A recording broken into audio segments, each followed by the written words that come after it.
All right, I think that's yep. All right, I think that's long enough. In fact, actually, let me cut that off. Hey, everybody, it's Joe. I'm the BizarreStar. I'm an occult detective hunter and final guy. And if case you did not, I've not been streaming for a while, or at least I skipped yesterday. Uh, Mostly because I wasn't really sure if I was actually going to talk about this. Let me make this very clear. I do not know really much about Charlie Kirk. I do not follow him. Aside from various clips I see, like people on my timeline post, I didn't really know much about the guy. It just all I knew is like he went to campuses and whatever, had these little, I guess, shows or whatever, or videos where he would talk to people who did not agree with him, and he would, well, simply do that. He would talk to them. He would have a discussion. I have watched a few of his videos, and he seemed very what's the word? Mild mannered, I guess. He seemed very respectful. But finding out about this, and finding out that he was shot, not only shot, I was able to. I had seen the video where he actually was killed. Was really fucking disturbing. I mean, yeah, I play horror games. I watch horror movies. So you'd think probably that would be very that wouldn't really affect me, but the fact is, that's make believe. It's camp, or rather Halloween, if you want to put it out. You want to, I guess, to put it into perspective. But that guy, to see an actual person get killed is pretty fucked up, and I've seen a lot of that stuff, especially when I was younger, and the internet was new, and the kids in school would fuck around the computer and they would show like beheadings and whatnot. But still, to see that stuff, especially somebody who wasn't like horrible at all, despite what people are saying. He was just talking. And even more context, he was like talking to just having some little debate with some guy about the left not being violent or something. I think that's what one of the guys said. But I'm kind of rambling. I don't really know what else to say about this, but I would dude feel. But I watched like some of the side scrollers, and I didn't want to watch all of really some of these because I just didn't want to. I thought it was just going to kind of piss me off even more. But I think they're usually pretty good at the context and really discussing this. So I figured we'll just react to this. Maybe I can give some my perspective as well. Oh shit. There you go.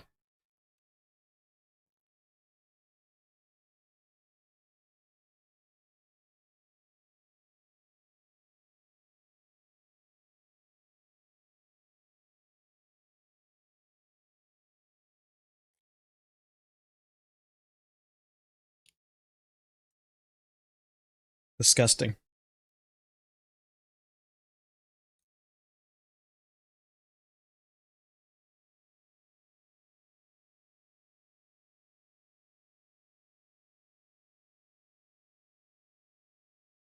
And that was it right there. They were losing the argument. They couldn't debate him. I did, like I said, I always saw random videos of him, and usually the other side was just so anybody, like mostly college kids, were so flustered, got so angry, kind of really tried to repeat the same talking points, or just or like say the same mantras, I guess you could say, and that's not an argument. Like none of that is an argument, and again, because they could not beat him in words in a debate, they thought it was best to kill him.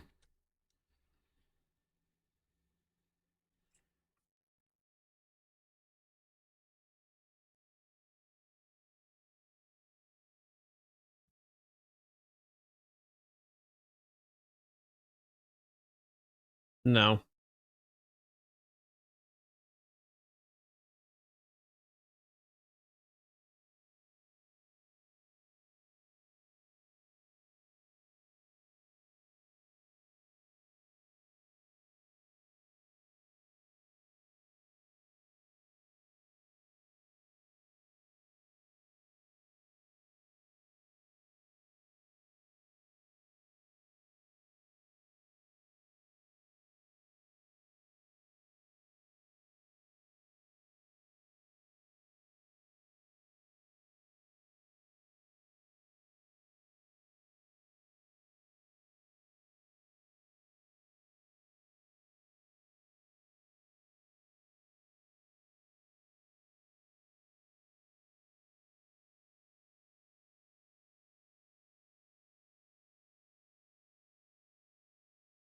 Right.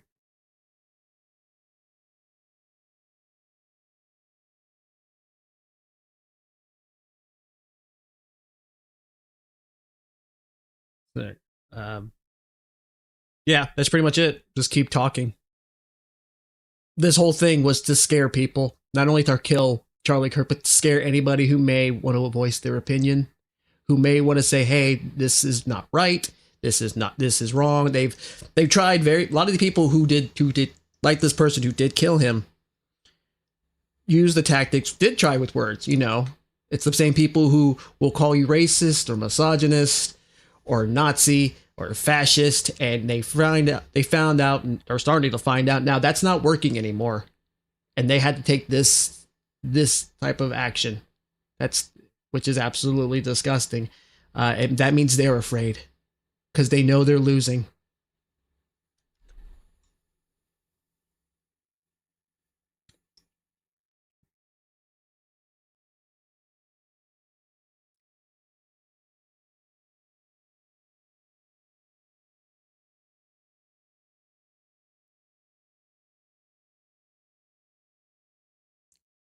Taking my drink.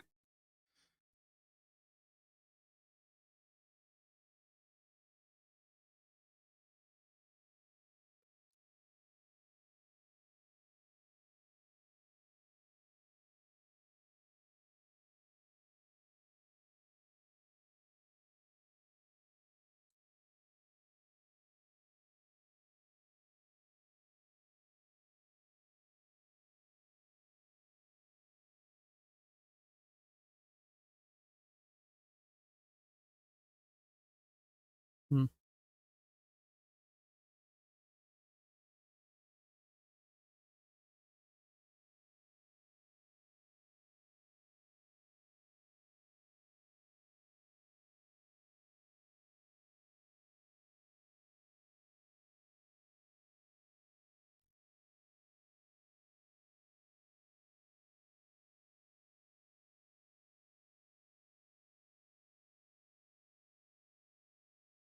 Mhm.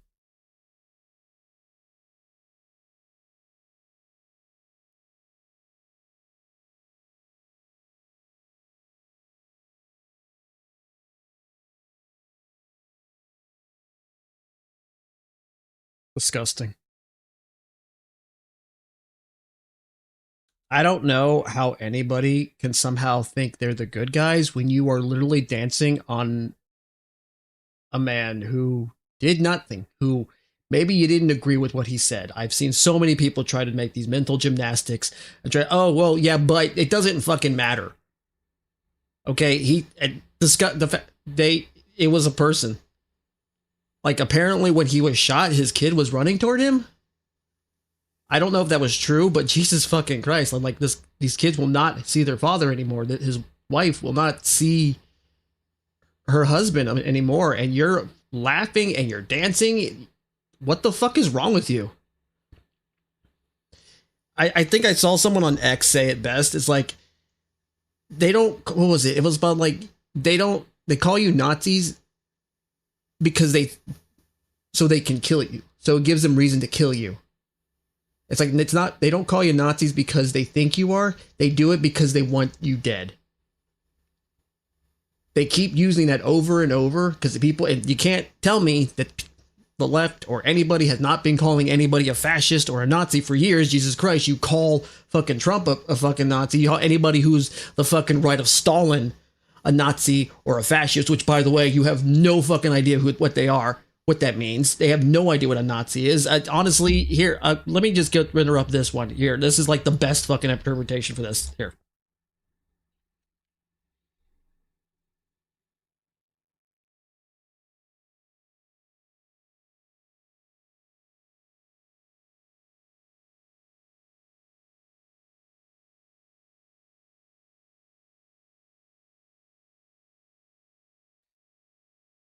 Sorry, guys. There's no sound here, so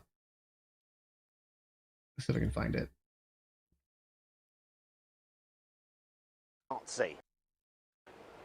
Here we go. Sorry. Completely messed up this sound, but whatever. To call someone a Nazi without being pretty fucking sure they're a Nazi is a pretty cunty thing to do. I think we can all agree on that.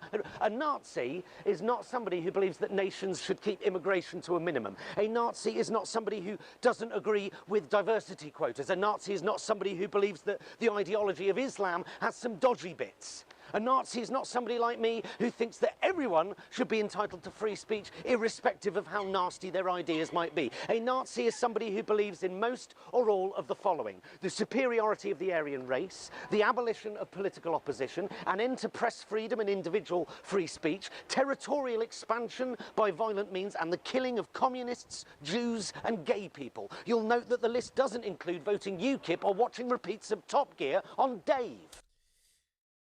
I'll say this right now. If you're celebrating, I've heard this on Twitter too. It's like, if you're celebrating about the death of somebody who was shot because of his political beliefs and because he was practicing his free speech, that is peak fascism. What happened to him is that Charlie Kirk was an example of peak fascism. He was shot because he was conservative, and he was shot because he was practicing his free speech. I don't understand how you could somehow think you're a good person or even on the right side of history for cheering that stuff. Sorry.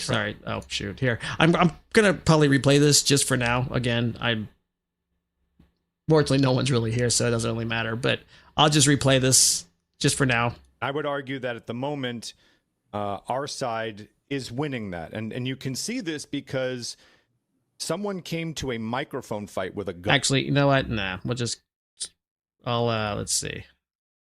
A space that or whatever it is. And I think, all right, honestly, but like I said, the fact that he was, I really don't, I kind of lost my train of thought here, but but also this action was pretty much used for just to scare people as well. Not just to kill him, but to scare anybody else who might voice their opinion. And people are fortunately are going to start showing that it did not work. People will keep talking. They will keep saying when they do not agree with something, that something is not right. And honestly, that is the best type of, I guess you'd say, revenge, or best way to show that you will not be intimidated. So since I already played part of this video, I'll leave off to where Craig was talking. yesterday we announced that we're doing the Real Game Awards, and we announced a venue for it. And I mentioned this yesterday after, as all this was happening. I mentioned this yesterday on the live stream I did, but we're up on a stage and we're going to be presenting and talking about video games for a living, right? But we are in a space that is ideologically captured by a lot of this insanity, that people that were championing this death yesterday, literally dancing on his grave before the body was cold.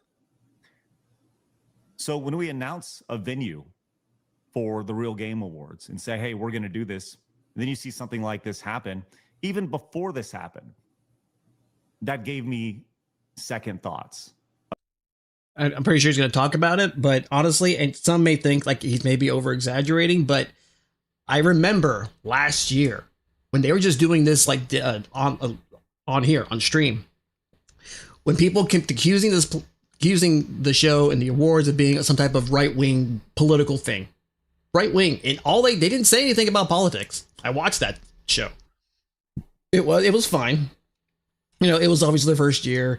They can't, obviously do old live venue or anything, but they never talked about politics. They actually showed off some games. I don't know if they got permission, but some of them, apparently some people got really upset. I think one of the games they showed, just previewed, I guess one of the companies got all pissy about it or some stupid shit because some jackasses, some journalist, I'm not going to say their name, but their last name rhymes with Schmerkbante, fucking called these developers and told them that the Game Awards the Real Game Awards was a fucking right-wing we're a bunch of right wing bigots. Like Craig and everybody on here were a bunch of right wing bigots, and yeah, those devs got into a tizzy. So in a way, there is almost some type of validity to him being almost upset, because again, they keep calling anybody who they don't agree with right wing and bigots and Nazis. And look what happened when you start saying that. At some point, someone's going to start believing it. About it. Should we be doing this live? Are we putting literally a target on ourselves? It does put a lot of thoughts in the back of my head. But then they win. Yeah. Exactly. You're right. Because they're scaring you out of doing what you do. Yeah, no. Like I said, that was the whole point. I get it. You're right. And they win. And, you know, really what it comes down to is, in a situation like that,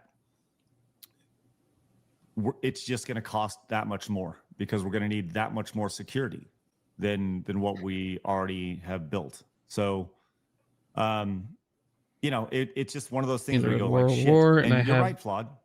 You're 100% right. What is this? And I have one thing today. I don't let there be war with bullets. Remember, I don't. Part of the Hive. That's a W. Okay, I don't. You know, you can't let. Got a little weird with that game reference. What has happened but here yeah, is that there's no point for. I don't want there to be war. We don't need more shootings and crap like that. That doesn't solve anything. There's no victory in death. You know what? I know I just talked about how cringe it was to have that StarCraft thing, but I'll fucking do one at least that's kind of more, not just remembering the game. Knights of the Old Republic 2. That's one of my favorite games. One of my favorite characters, Kreia. How she talks about there's no real victory in death. You know, she never wanted the Jedi defeated, or she never wanted them dead. Defeated, perhaps. She wanted them to realize that their teachings were not correct. She talks about how when she wins, she wants it to be because she was right, that her teachings were true. I don't want any of these people dead. And I know we're going to get to the whole that they caught the killer. I know a lot of people are calling for him to be publicly executed and stuff like that. I don't know about that. I mean, what happens, happens. But I don't want people dead. I want these people, I want like certain people, those crazy people who are like cheering for his death and want more people to get killed that they don't agree with. I want them to realize that that way is wrong, that way is not helpful. It does not benefit anybody. That's how you win this whole thing, is having your side realize that they could be wrong. And fortunately, there are some people that are on the left, I guess you could say, are kind of questioning that side. They're kind of getting away from it. Because in the end, but then again, at the end of the day, it isn't about left or right. It's a left wing or right wing. It's about essentially sanity and insanity. The people who know, regardless of what political side they are going, you should not be cheering this. You should not be happy that this person murdered another man for simply talking. In no way is that good. This event will create even a larger chasm, because this was a mask off moment for a lot of people. Mm-hmm. The way people reacted to it, the way people grieved over it, and the way some cheered it, which tells you everything that I don't know know if they're going to show that. I almost don't want to see it about these people. And by the way, just as a total side note, because I want to say this really fucking loud for everybody, I have some people that I used to work with that were fucking making snide remarks yesterday, and I want to go full screen on this. All y'all are giant pieces of shit, and I'm glad that I don't have to deal with you fucking again, because you're all pieces of trash, every single one of you. So fuck you guys for trying to dance on a man's grave like. I'm almost scared to know which ones he's talking about. I shudder to think it's anybody that I knew when he was on Screw Attack. God damn it. I really don't want to see that. Hopefully those people just kept their mouths shut and didn't say a damn thing, but I don't know. There are some people fortunately, the people I follow, none of them either didn't say anything about it, or, they were obviously, rest in peace, you know, I didn't know the guy, I didn't agree with him, but I don't think he ever should have died. It was, you know, very, I guess, very by the books, well wishes. But there were some I saw that were absolutely abhorrent. Some just kept quite quiet. Mostly because they left Twitter, I guess. I don't know. But there were some people like wondering, I was like, oh my God, what is this person going to say? Like, I already know this person's as left as hell. They got some real messed up beliefs. Well, not messed up beliefs, but like, these are the type of people I've wondered if, like, the things they retweet a lot of assholes. And like, I wonder if this person's ever going to say anything, like talk about how, or retweet something of how it's celebrating this death. And I've only saw a few of them. Some I'm actually mortified to think I followed, and others that turned out one of them just flat out doesn't even use Twitter anymore. They just go on Discord. So I don't know. Could be doing something on there, but whatever. I'll try to believe they're a decent person. Sorry. So I'm rambling. Just watch more. Fuck all y'all. Sorry. Speaking of being a little emotional about it, that was. I think that's another thing though. Seeing a lot of people. There were some people talking on on X, whatever. How they were just blocking and unfollowing a lot of people that were cheering for it.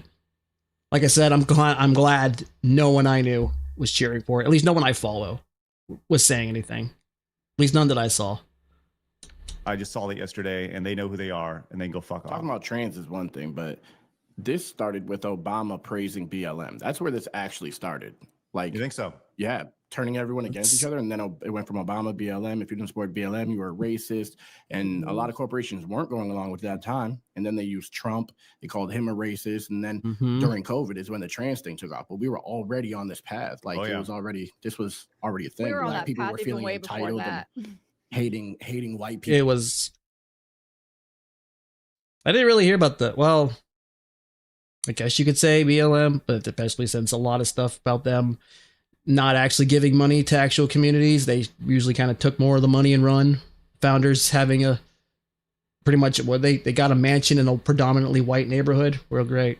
People just because they're white, like it started with that, and then it turned trans, and that's another thing. It's a lot of accountability, or at least saying that a lot of people needing to admit they were wrong. This side could be not what they thought they are. It is that literal meme or that little video or meme of, are we the baddies? It's like, I think that's what a lot of people are starting to realize too, after all these, crazy psychos dancing on Charlie's grave. They're just destroying society. You know what they're trying to do? Go ahead, Des. This has been a death by 1,000 cuts scenario. There's been Marxist people infiltrating our school systems, our country for a long time. And earlier I said we need stronger deterrence. What I meant is that when we see a little bit of that Marxism, and for those of y'all that don't know, my mother is Cuban, so I literally had this destroy my family. Okay, so I thank goodness I grew up with having that knowledge. Anyway, a stronger deterrent is literally we need to bring back shaming, and we need to bring it back hard. Extremely angry, and I'm gonna try not to cry because actually I usually cry when I get really angry. I can hear it coming up, but you're okay. You're fine. Just talk. You're good. I'm so angry, and I actually think this is, and it's Silver Fox, I know you aren't saying this, but it is amazing that there's a lot of people. One, they're stupid enough to announce how happy they are that Charlie died, that were in the school system. A lot of them got fired. Good. But if there is any reason for you, if you have kids or plan to have kids, I would very much like to have kids one day personally. It's a good, what's the word?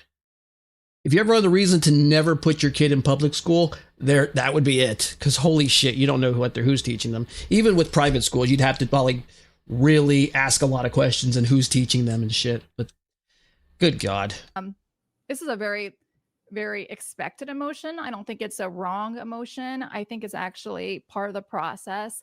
And actually, I think anger can really serve you a lot of times because it can cause action. Now, it depends whether or not that's a good action is the question, right? So, it's not good to take my anger, then go down the street and shoot up a bunch of people. But it can also it can help you go do something. And so that's I don't really feel like anger is necessarily a bad thing. I do feel changed, and I'm okay being changed. I think big events are going to change you.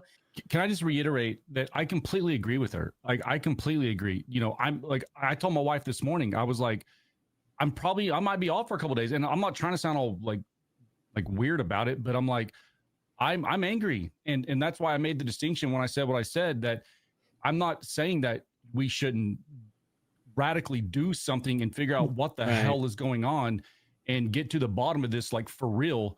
I just mean, I guess I meant more like on a, I'm trying not to sound gay, like a spiritual level, like to don't let it like change your values. And right. It's good value. It's good to have the right, you're in the exactly right spot to have, those are good values to want to, because someone said in the chat, the Bible is biblical to have like biblical anger, you know, righteous indignation. Yeah. When Jesus righteous indignation. Angry, when Jesus got angry and went into the temple and started, you know, smashing stuff around because of all the crap they were doing in there, like, this is that sort of thing.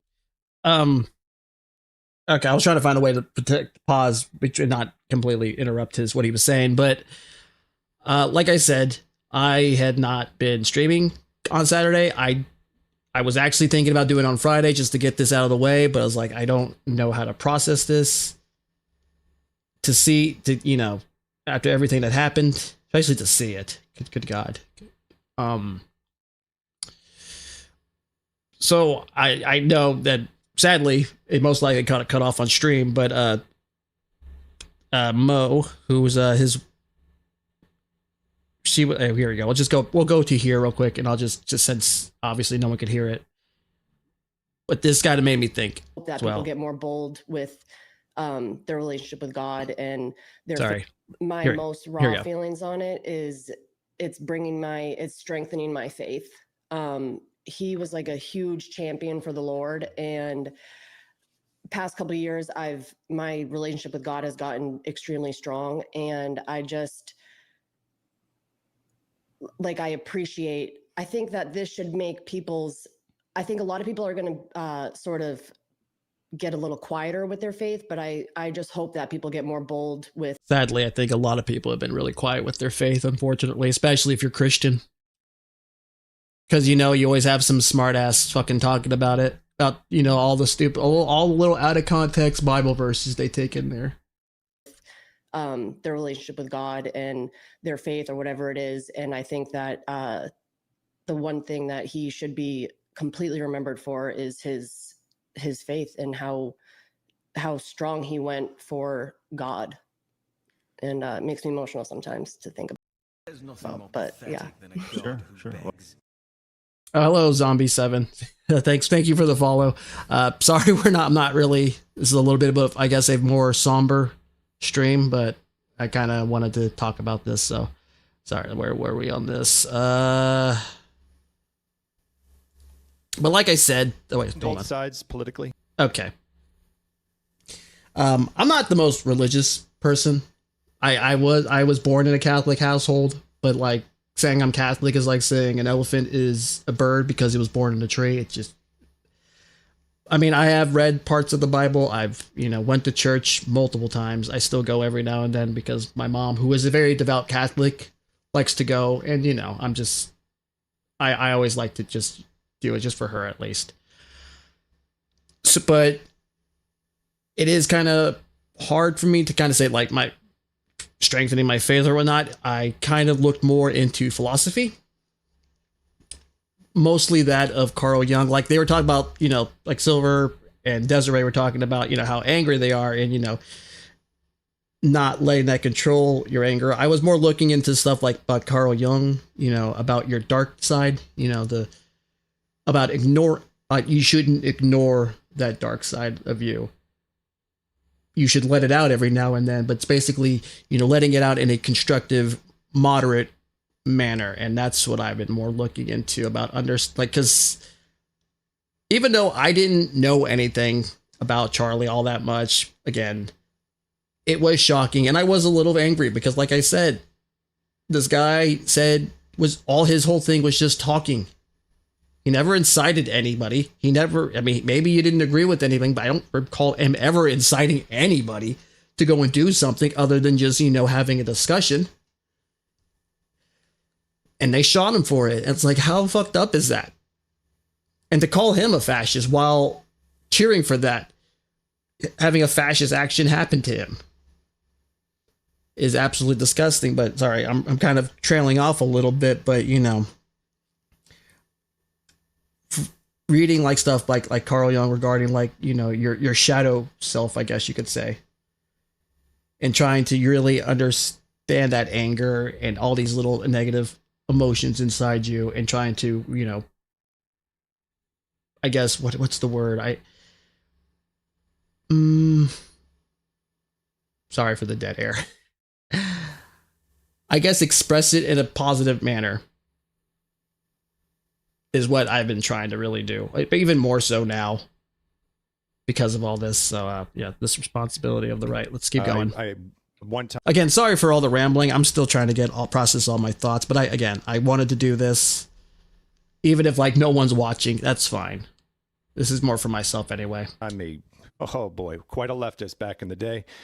So I've seen both sides, and I can tell you that. I don't think I've ever really had a political side. Even today, I still don't really have one. Maybe leaning toward the right, because they always seem the ones the most calmest. Every other leftist either comes off almost passive aggressive, very condescending, kind of, and angry, obviously.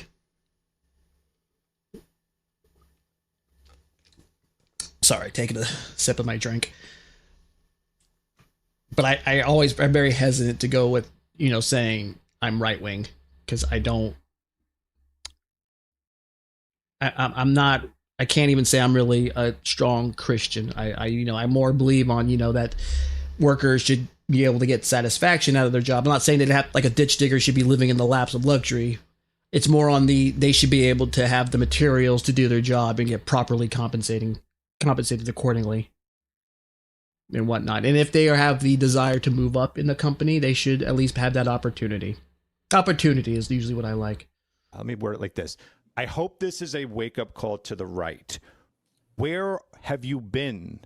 Okay, when on the left, they are politically activated like you do not understand. And I can tell you, the right doesn't understand this. Anytime I talk to the right, it's money, money, money, money, money. Money solves everything. Money, money, money, money, money, money. That's all I give a shit about. So you've had everything infiltrated. If there was someone wandering around your house, I guarantee you're going to go, who is that person? You're calling the police. You're not going to wait. You're not going to wait around for shit to happen. You're on it. Where has everyone been? You've been infiltrated in every single institution, everywhere, and you did nothing. Where have you been as parents when these teachers came in and started talking about really horrible stuff? Where were you? I don't see them. I never saw the picket lines. A lot of parents these days, or at least, no, I'd say at these days, and you know, even like 10 years ago, were essentially putting their kids in front of fucking iPads, you know, smartphones, just letting them look at whatever. And that became kind of more or less ingrained in these kids' heads. So they go on YouTube and they hear all this crazy shit, you know, and whatnot, because it was a lot easier. It made parenting easier. Like even my mom, like who at the time still called a Sega Genesis a Nintendo, would put limits on shit I watched, or like how much I could watch it, you know. But a lot of these parents don't do any of this crap. They don't watch what their kids are doing. They're not involved. Never saw anyone rallying against doing anything. So what I'm hoping, so this isn't me yelling at anyone, I'm hoping this is a wake-up call that we have been infiltrated.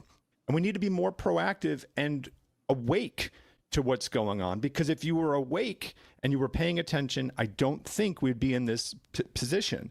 We saw a lot of news clips of all these news outlets and everyone saying, you know, all this violent rhetoric. Where was the right side? Well, you didn't hear it because we don't have a voice. You gave that position, you gave that voice to the left. I mean, you could argue Fox News was kind of that voice, but at some point, it's like Fox News essentially became a joke. As a Christian, I hate it when people mock the Bible verses and taking them out of context. Oh, they do it so many times. Which is, I forgot there was like, shoot. Someone talked about this and about like how the U.S. laws are essentially bound in Christianity, and that is true as well. It is because the U.S. is still a Christian country, is a country built on Christianity, even its laws. Not obviously the very Old Testament biblical laws. It's more of the, you know, if you kill somebody, you should go to jail. You should be obviously pay the proper repercussions. If you steal, you should pay the proper repercussions. And people like to say, oh, it's not that way. It's like, oh, that's not it, because we're born with these types of essentially these what is it? These types of I guess those types of morality. I think it was on Bill Maher, and then someone else posted like a really interesting video. Yeah, I enjoy the constant retort of Fox News versus CNNBC. Yeah, the sad part is a lot of people these days now kind of, well, the left, I guess you could say, even, or just the media has essentially turned Fox News into a joke. And that's like one of the best things you can sadly do is how do you ultimately defeat your opponent? You turn them into a joke. You know, how many, even Fox did it. On The Simpsons, they did, like, made Fox News a joke. Family Guy, of course, does it. You know, that there are a bunch of loony leftists that agree, a loony, crazy right-wing nuts who agree on everything. That's kind of, I'm gonna see if I can find that, because it was a Bill Maher clip. Sorry. If I can find, I think I might have saved or bookmarked it, because it was also kind of, some guy also had like a really interesting little clip from, like, it's just the movie called The Devil Wears Prada. I know, just bear with me. I know that's like that movie, but it was kind of interesting how, like, let's see if I can find it. Do I not have it anymore?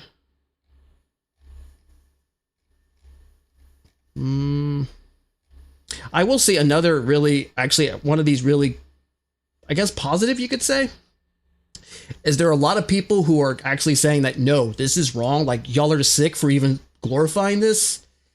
Is probably, it's a lot of people you wouldn't think. Like like one, I think he's like, guessing he's trans or whatnot. Certain various people, like, who are coming out of the woodwork and saying, you know, y'all are disgusting for even remotely, you know, glorifying any of this. And that kind of shows you, like, this isn't a left or right thing. This is a sanity and insanity type of this is a thing of insanity and insanity. Here we go. Okay. Yeah, this was this was like this thing on Bill Maher. I don't know if I can show it or not, but we're gonna try. I might get like flagged, but fuck it, I'll take it off if I have to.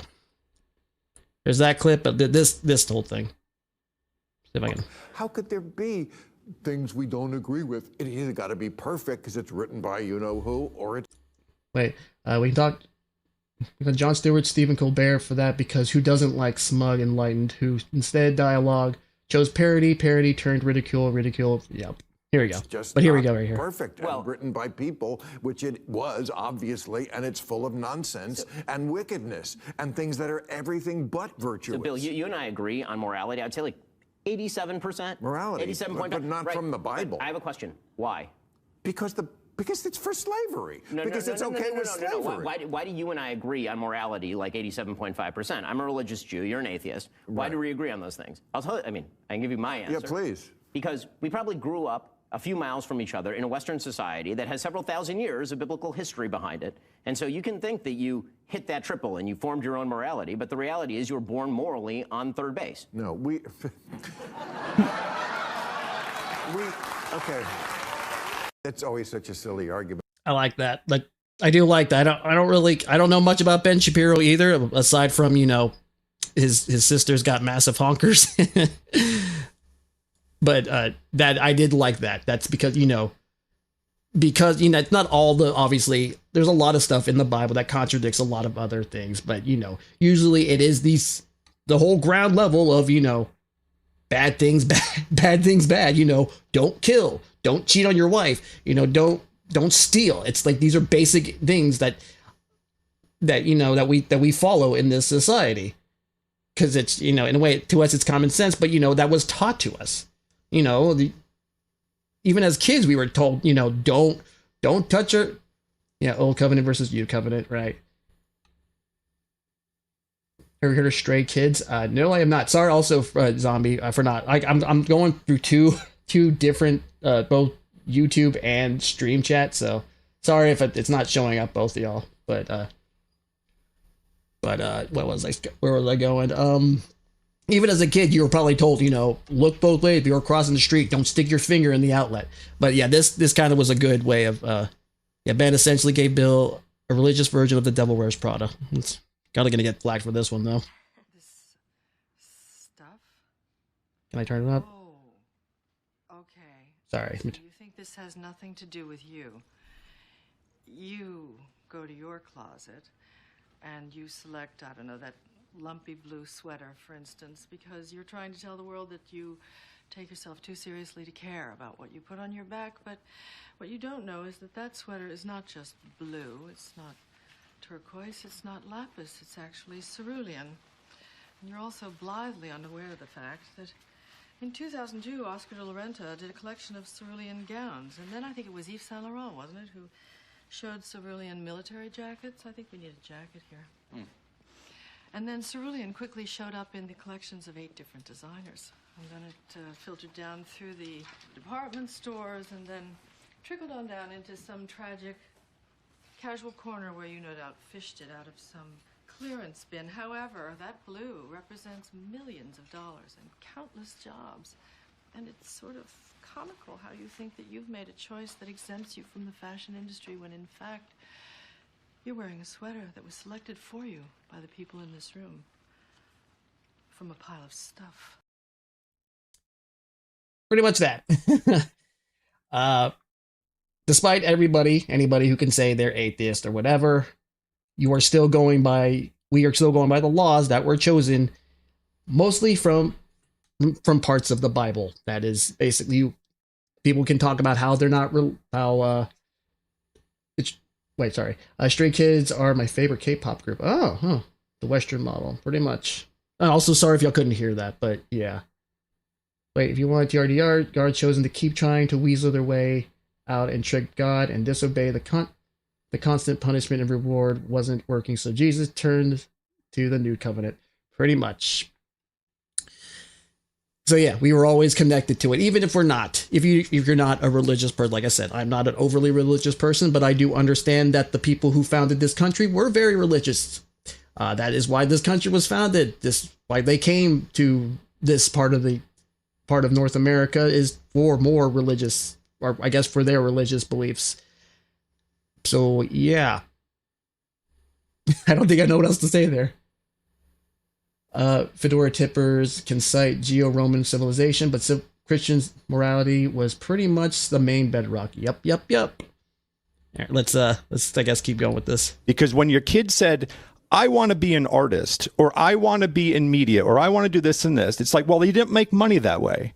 And so you have no voice. And so if there is a voice controlled entirely by one side, and it's in print, media, social network, in every single in every single place, then imagine what someone on the left is. It's all they're hearing 24 hours. Wow, that is really loud. Sorry, guys. Sorry. I turned it up for that other clip, and I guess it might be too loud. Today is the right are evil, the right are fascist, the right is this, and this, and that's all they hear, and it never ever stops, and they're never hearing another opinion. We even saw this with the train stabbing. They weren't even aware of this because the news and that voice won't allow them to see it. So they couldn't spin it in any way, so they kept quiet. Like every day, everybody on Mess said, like when Trump won, you are the media. Like, and Twitter or X is the people who post on X and social media are the media. You can get angry at the left all day long going, guys, how are you not on our side? How are you not seeing this logic? It's because they're not even seeing. Talk about evil. This is fucking evil. Oh God, I almost don't want to watch this. Oh my God, I don't know, but I know a lot of people. They're gonna talk. I had the video by Rev, but people who have gotten fired. But Jesus fucking Christ, this is disgusting. But we'll do it anyway.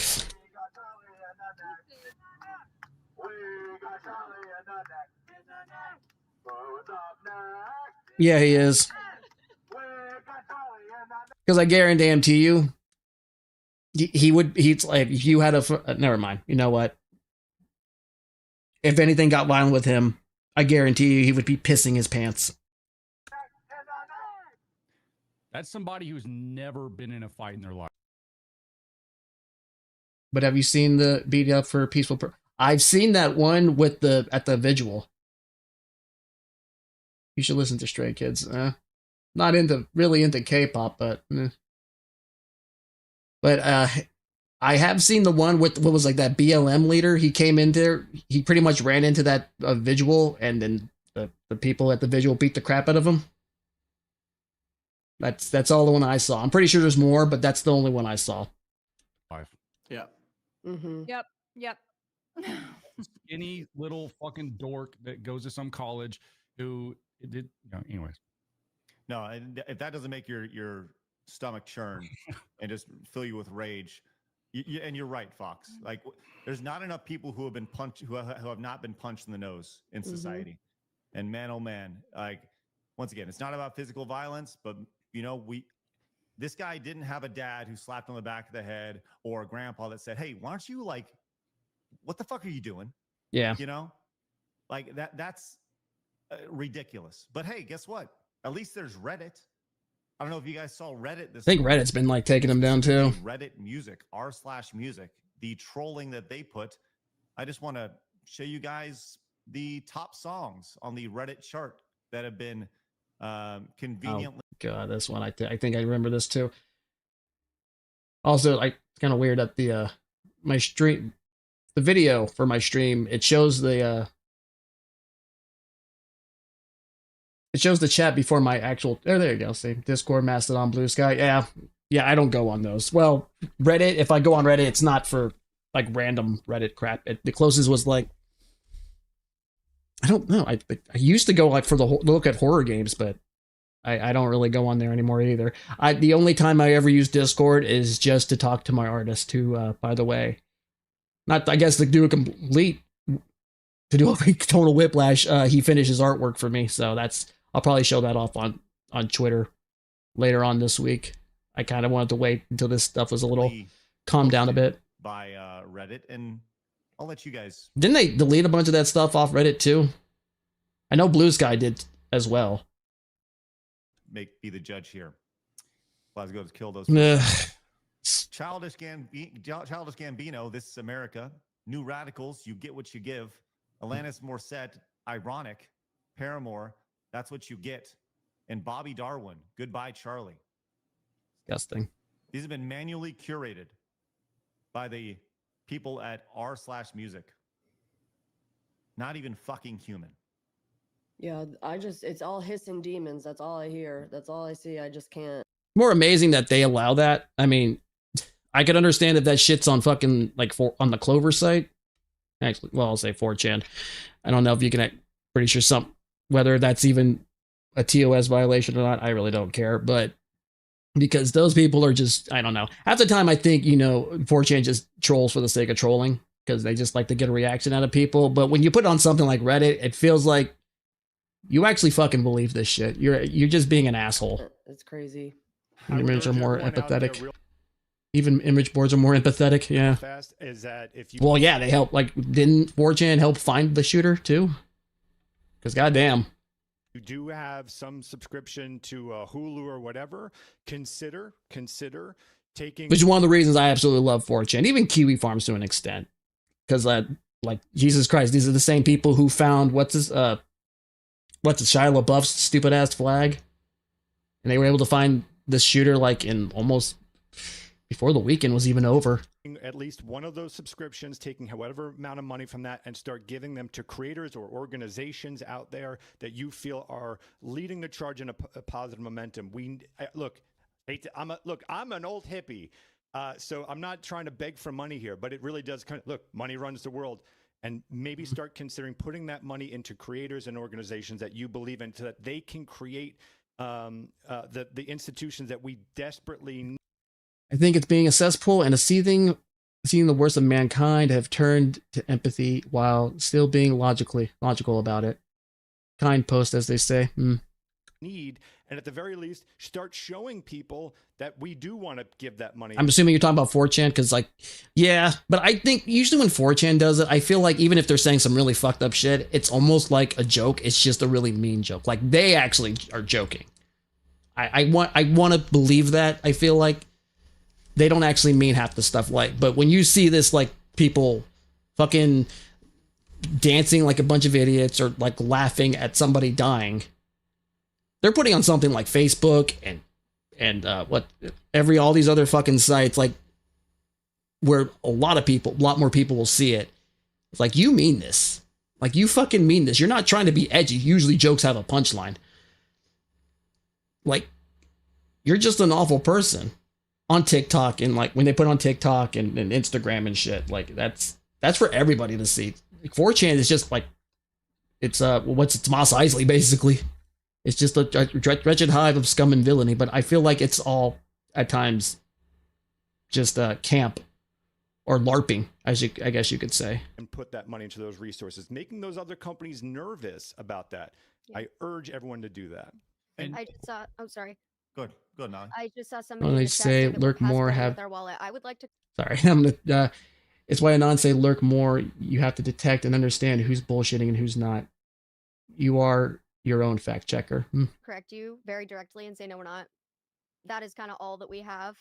If you're going to act like we're pass voting with our wallet, then you're saying that we do need to resort to violence because they're not listening to communication. So I'm not on that team. I'm not trying to go out and start a civil war. While I feel like that is a scary path option, one of the branches in our future, I don't believe it's the only one. And much like Phoenix is saying, if we adjust our lifestyles and we stop funding these voices that are using their voices for evil, whether it's a celebrity or a company or an influencer, they are using their voice to perpetuate violence, to instigate people, and to demonize anyone who disagrees with them. That is the issue here. And if you guys voted with your wallet, and I know we say that phrase a lot, if you use your money to give to companies, creators, celebrities, influencers that are sending the message you support, then that is the message you will start to hear. Because just like Charlie, and just like this show, and just like me, and all of those shows that you watch on the internet, like Craig said, they take money. Charlie didn't just go out there for shits and giggles. He went out there because he knew he was making a difference. And you guys kept him going. His supporters kept him going. They were able to fund what he was doing and keep him going. So if you're not going to fund stuff like that, you're not going to see it anymore. Honestly, I think the best thing for anybody to do is just keep talking. This whole thing was essentially just to scare people, not just to kill Charlie, but to scare anybody who may have the desire to speak their voice. So all you can do is just speak your mind. We also have about the they got the guy. I don't want to watch that, or well, fuck it, it's still pretty early. I only got an hour in, so yeah, let's see what we find out more about the killer. He was 19 or 20 when Gamergate happened. Was active in high school. Very cool days pointing out. Press conference for the apprehension of the killer of Charlie Kirk. And also he's every stereotype of trans Tifa shooter. I did watch a little bit of this, and I don't know if it's going to show it. It's they were looking at some stupid shit that Mighty Keith was saying. It's like, oh, their little bagger are really quiet because I guess at that split second they thought the kid came from a Republican household, and then it turned out the kid was part of like several Antifa discords and had a trans or living with a trans person or had a trans girl boyfriend or something like that. And then you look at all the shell casings he had that were like, what was it, catch fascist or some stupid, like, I know. I used to like him too. I used to think he was really funny, and then I saw his goddamn Twitter account, and holy shit, I could not unfollow him fast enough. He just became like such an asshole to me. I don't really talk to him or communicate with him in any way, so obviously I'm not blocked by him, because why would I? But Jesus. Also in several furry discords and stream groups, which is so weird that somehow those people have tried to are trying to gaslight you into thinking, okay, if this kid was, very much conservative, which clearly he was not, because why would he shoot Charlie then? Like, why would someone who was staunchly conservative shoot somebody who is openly conservative? That makes no goddamn sense. It's amazing. The fucking give these people a fucking gold medal in their mental gymnastics. I don't know how the fuck they could even remotely get to that conclusion. I'm pretty sure half those people all it's like, oh, MAGA are really quiet, all deleted their fucking post or just got oddly quiet themselves. At the exact same time, Nintendo is having a Nintendo Direct for the 40th anniversary. I do kind of want to watch that, maybe just to kind of, cleanse the palate. I don't want to leave this stream on a downer. Of Mario, just tied right into the day where Mario was released in Japan. So I was walking my daughter to school and I had a decision to make this morning. I was like, do I watch the Nintendo Direct or do I watch this press conference about Charlie Kirk's assassin? And for the first time, it took me back, and I was saying this pre-show, it took me back to June 17th, 1994, when I was 13 years old, the same age as my daughter, ironically, where on the same day, that's the day that the NBA Finals were happening, the O.J. Simpson chase happened. There was a Stanley Cup parade that day happened. There was all these things that were intertwining that day. And there was it was one of those things where there was really big news happening in other but also things that I was very interested in that were happening at the same time. And I had to make a decision.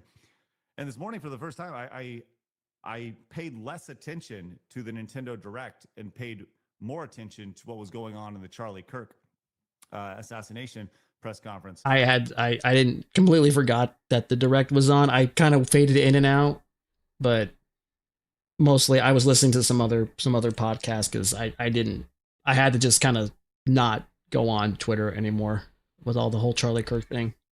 It was just it was kind of pissing me off. It was an interesting dichotomy for me, kind of decision that I was like, okay, yeah, I think this definitely has a bigger cultural impact. Learning. I wouldn't really say I'm a Nintendo really. I'd say as far as more, I don't really have any loyalty to any of these. I look both the three, I place Sony, Microsoft, Nintendo as consumer, not consumer. I look at it from a consumer type of standpoint. They're both merchants. If the merchant has a product I like, I'll buy it. I don't care. Cool. If they don't, then whatever. Cool. I'll see you next time and I'll come back. I like Nintendo more in a sense that there is almost a little bit of honesty. It's like, yeah, they're going to fuck you over, but they kind of tell you they're going to fuck you over. It's like, you can kind of tell, even when they're kind of bad at it, they're telling you they're like, I know you're doing it. Like, yeah, I know you just made this because you want more money. I can almost respect it.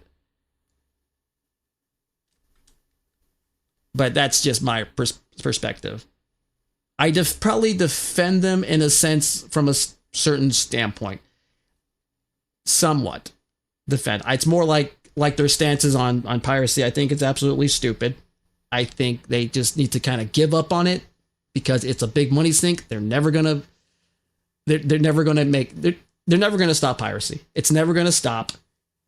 People are just gonna get smarter with it. There's tons of sites that are still up. Places I probably know that we all know that we're not gonna say because emulation in a way is kind of like Fight Club. You don't talk about it. That's why you used to say like ROMs. You just kind of, or you didn't use to say ROMs. You would say your backups and whatnot. Honestly,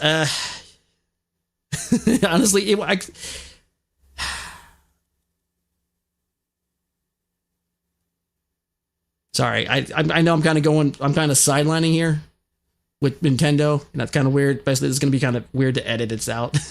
But we'll talk about that when we get to the Nintendo Direct. More about They cannot allow ecosystem like Steam, Xbox Live that allows their own digital games without constantly releasing them in their new consoles. Yes, and I think that's really effing stupid that they keep doing that. It's a control thing. But we'll talk about that later because I do have some stuff to say on that. Assassination of Charlie Kirk then what new Nintendo game is coming out. Yeah, I would say that's a lot more. I think that's more important. I host a gaming and entertainment and culture podcast. Should I feel bad about that? I'd say somebody like a person dying, and essentially which was sadly a political killing, is a lot more important than what Nintendo's gonna regurgitate in our mouth. No, I'd be concerned if you chose the other way around, personally. Okay. Yeah, let me just TLDR you. You're gonna spend $90 now for the same Mario game you bought 10 years ago. So it's okay. That's what you missed on Nintendo. And yeah. From that point on, I think there are other things that are more important. Yeah. I mean, chances are I'll probably still buy it anyway. Mostly because I kind of want to resell it. Yeah. And pointed out in Jennings in the chat says life is greater than games, right? And I think that's a really good sentiment. There's time and place that we're talking about. This has ramifications across the board. So let's actually get into this press conference here. We learned a lot about this assassin. A lot of the things, people saying that it's an inside job, blah, blah, blah. But when you look at when you just look at things in black and white, sometimes the most simple answer is right under your nose. And so we had this 22-year-old Utah resident, Tyler Robinson, taken into custody, turned in by his father.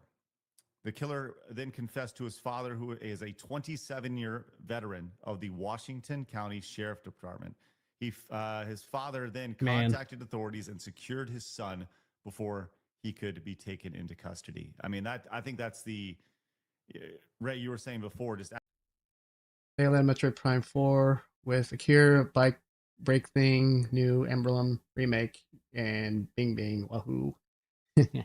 Well, we'll get to that. At least we can riff on it and have some fun with this. But it had 3 cancerous fan dubs being pandered to. But to come back to this, it's like, how do you process this as a father? Like, I mean, it could not have been an easy thing to turn your kid in, but to even have to process that he would do something like this. Like, you think your kid, and then you find out that they shot somebody like this. Like, at some point you feel like you failed as a parent. I'm not saying this guy did, but I couldn't blame him if he had those feelings. As a dad, I can't even imagine. Yeah, there you go. My daughter just turned 16. This kid is barely older than my daughter. I mean, he's a grown adult. I think he should be prosecuted to the fullest extent of the law as a grown adult. I want to say that right from the top. But man, he's a kid, and it's murder. So yeah. So many times we see these tragedies, and the reality of it is, man, like, you can say whatever you want. Our children are being radicalized. Every single thing that's happening in this public school system is radicalizing our children. I have to sit my kids down almost every single day and decompress with them about the garbage that these teachers who are not, they're not guarded. They're not watched. There's no accountability for what the teachers say in class. I literally watched a 5-minute video this morning of a mom crying her eyes out because her children came home from school in a high school social studies class, basically, and said that when the news broke that Charlie Kirk had died, the class erupted into cheers. That's disgusting. In like a 10th, 11th grade classroom in high school. And the teacher did not stop and tell these kids that they're being out of pocket, did not stop them that they're being inhumane, did not stop and say that this is evil, that you're reacting this way. They're moving that narrative forward and saying, well, he was a bad guy and he found out and he deserved. And so, like, man, that is some fucked up indoctrination right there. You don't just learn that crap, or you don't just, that's not just something you naturally, that's not a natural instinct. That is, someone taught them that. Just the stuff that's being shoved down our kids' throats. And you look at this kid, this is a direct response. I mean, I ultimately think that we're all responsible for the decisions that we make, but we keep baptizing our children in just this garbage culture. And there's so many times ostracized. My daughter, without me even having to tell her, was like, I just don't talk about this stuff, Dad. Because like there's no win for me to have an opinion when I disagree with what I see all day long, every day. Well, we're going to get into the radicalization of this kid, because if you go back to these pictures real quick, these were taken from the mom's Facebook page, right? And this kid, he's been handling guns for a long time. You look at the dates of these things right here. This is when he's, kid. This is 8 years ago at this point. He's, 14 or whatever. Yep. But right here, 2021. Happy 16th birthday. He's a leather working, gun toting, cowboy loving, brilliant kid. He has so many talents, and it's been so fun to watch and develop. Love you, Austin. Right now, I'm guessing this is maybe his brother, perhaps. Right. I'm guessing right here, but you can kind of see this is Tyler here. Because his brother would be 16, so this is brother here. So they were raised in the outdoors. They're raised with a family, a mother and father, and this is this kid graduating here, which still makes no sense as to why he would have shot him at all. Like if this seems like a fairly conservative household, he would have never done this. Like why would he? I would assume even like in conservative, they teach you about gun control and obviously teach you the difference of right and wrong. So obviously there was something along the way. This kid Tyler getting a scholarship to school. Okay. Congratulations. You have been selected to receive the Resident Presidential Scholarship from Utah State University. The value of this scholarship is approximately $32,000. This scholarship is available for 4 years or 8 semesters. Bullshit lockdowns. So, like, good kid. COVID bullshit lockdowns and lockdowns. Kids 3 to 2 years in its effect. I guess he met new friends. Yeah, that's what it seems like. Head on his shoulder. So what happened? The thing, even when you're 18, they say obviously 18, you're legally an adult. But let's be honest, you're 18, you still don't know shit. Hell, when I was 20, I still didn't know jack shit. Like, your brain is still learning. You're still malleable. You're still taught various things. College is always a place of, learning new ideas and whatnot. And yeah. What happened? I mean, like, you got to ask yourself what happened. And we'll get to that in a little bit. College. During this press conference, they actually pointed out a few things. I had this tweet out yesterday. Kind of makes you wonder. I don't know if they said, like, what he wanted to do. Like, what did he want to do in life or whatnot? Because, like, even, like, with a lot of things, like, you don't really have to go to college. I mean, maybe, like, being a doctor and whatnot, some teachers, like, you need to, obviously, college, you need some college. But, like, what the statement is 70 is more true 70 to 80 years ago, before the Department of Education made kids more retarded and emotionally immature. Yeah. Yeah, especially since they start enabling a lot of the stupid shit they wanted to do. Where after the press conference last night, they went out of their way to kind of have some identifying features that this guy had. If you recall, they put this tweet out, said, "We're releasing additional photos of the person of interest in connection to the murder of Charlie Kirk," right? And they had these, and none of it was his face, and it didn't make sense to me at all. I was like, how come they don't just show you this kid's face, right? Oh, it's the daycare is a true statement when you have dysfunctional young adults. Specifically mentioned his hat, his shirt, and his shoes. Well, it actually makes a lot more sense because his shoes, motherfucker didn't even change his shoes. Yeah. These are the shoes that he had on. Mm-hmm. This is the shoes like in these pictures that are on Facebook right here. So that's why they kept mentioning the shoes here. Mm. Engineering student at Utah State University over here. Engineering. Still, it's like, what else are you using? So what are you doing? Like, what other classes are you taking? Like, I can't imagine any of this type of shit being in an engineering class. What the hell? What political stuff would I need for an engineering degree? There's so much here. I don't know. First and foremost, y'all's initial reactions to kind of seeing this. Just speechless. I mean, honestly, like I said, as a dad, your heart aches for that father who his son comes to him and says, "I did this." And I mean, again, this is alleged at this point in time, I guess, but like his son comes in, confesses to him, and within minutes, he's only there allegedly for a year. Jesus Christ! Child. And that's how long it took. Having authorities come for one of the most heinous to fuck up someone's brain we've seen in our country in a really, really long time. I'm assuming at some point we're going to get someone is going to have to do some psychoanalysis on him. I know apparently he's on suicide watch now. They had to put him like in certain cells, so I guess he wouldn't try, because I guess he tried to kill himself. So I don't, Jesus. Guess his support group of furry Trantifa's retards egged him on. I don't know. Maybe. Or maybe he just, let's see.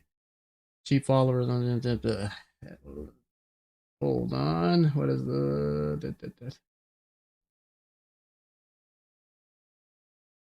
Hold on. How do I... Give me a second. Where is he? And had ban. Yeah. Sorry about that. If you just banning some bot on Twitch.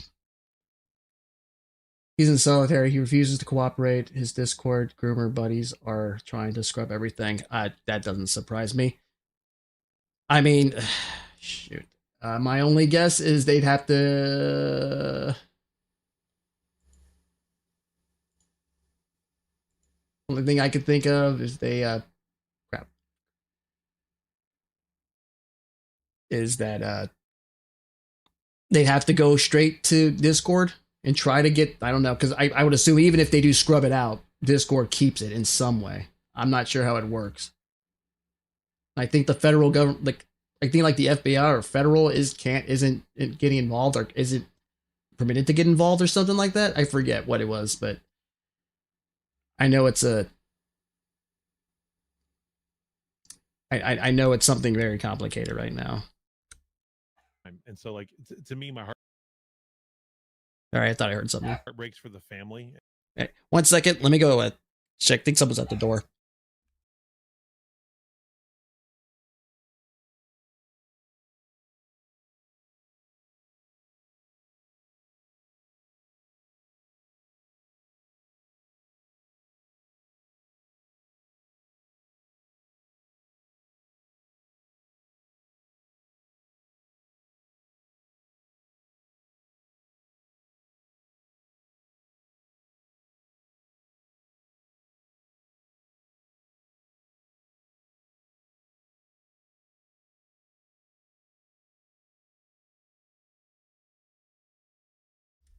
Never mind. Someone's dog was barking outside. I thought maybe they're at the door or whatever.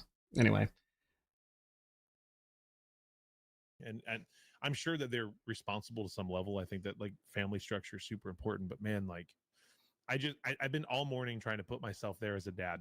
I just can't do it. Like I cannot get in the mental space of what that has to be. Phoenix, your thoughts? I'm just looking at this more just from a standpoint of just it's starting to make sense for me as far as I'm taking the emotion out of it and just it's starting to make sense how this guy did what he did. He had it appears that he may have had some training. He comes from his father, I believe, was in law enforcement to some degree. So it kind of makes sense with. I mean, even if they're scrubbing anything, didn't they say like they didn't have any conversations where he was saying he was planning on doing this? I don't remember, but unless this is just like he wanted to impress them type of thing, which is still fucking really bad. I was wondering not only how did he get it done? The shot appeared to be fairly skillful. I'm not a gun person, so I don't know.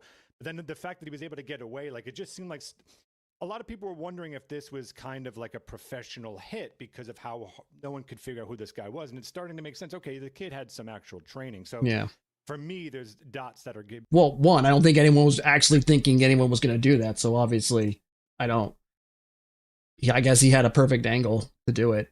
And, no one was looking professional hit. Yeah, I don't think obviously, I don't think it was. This guy was.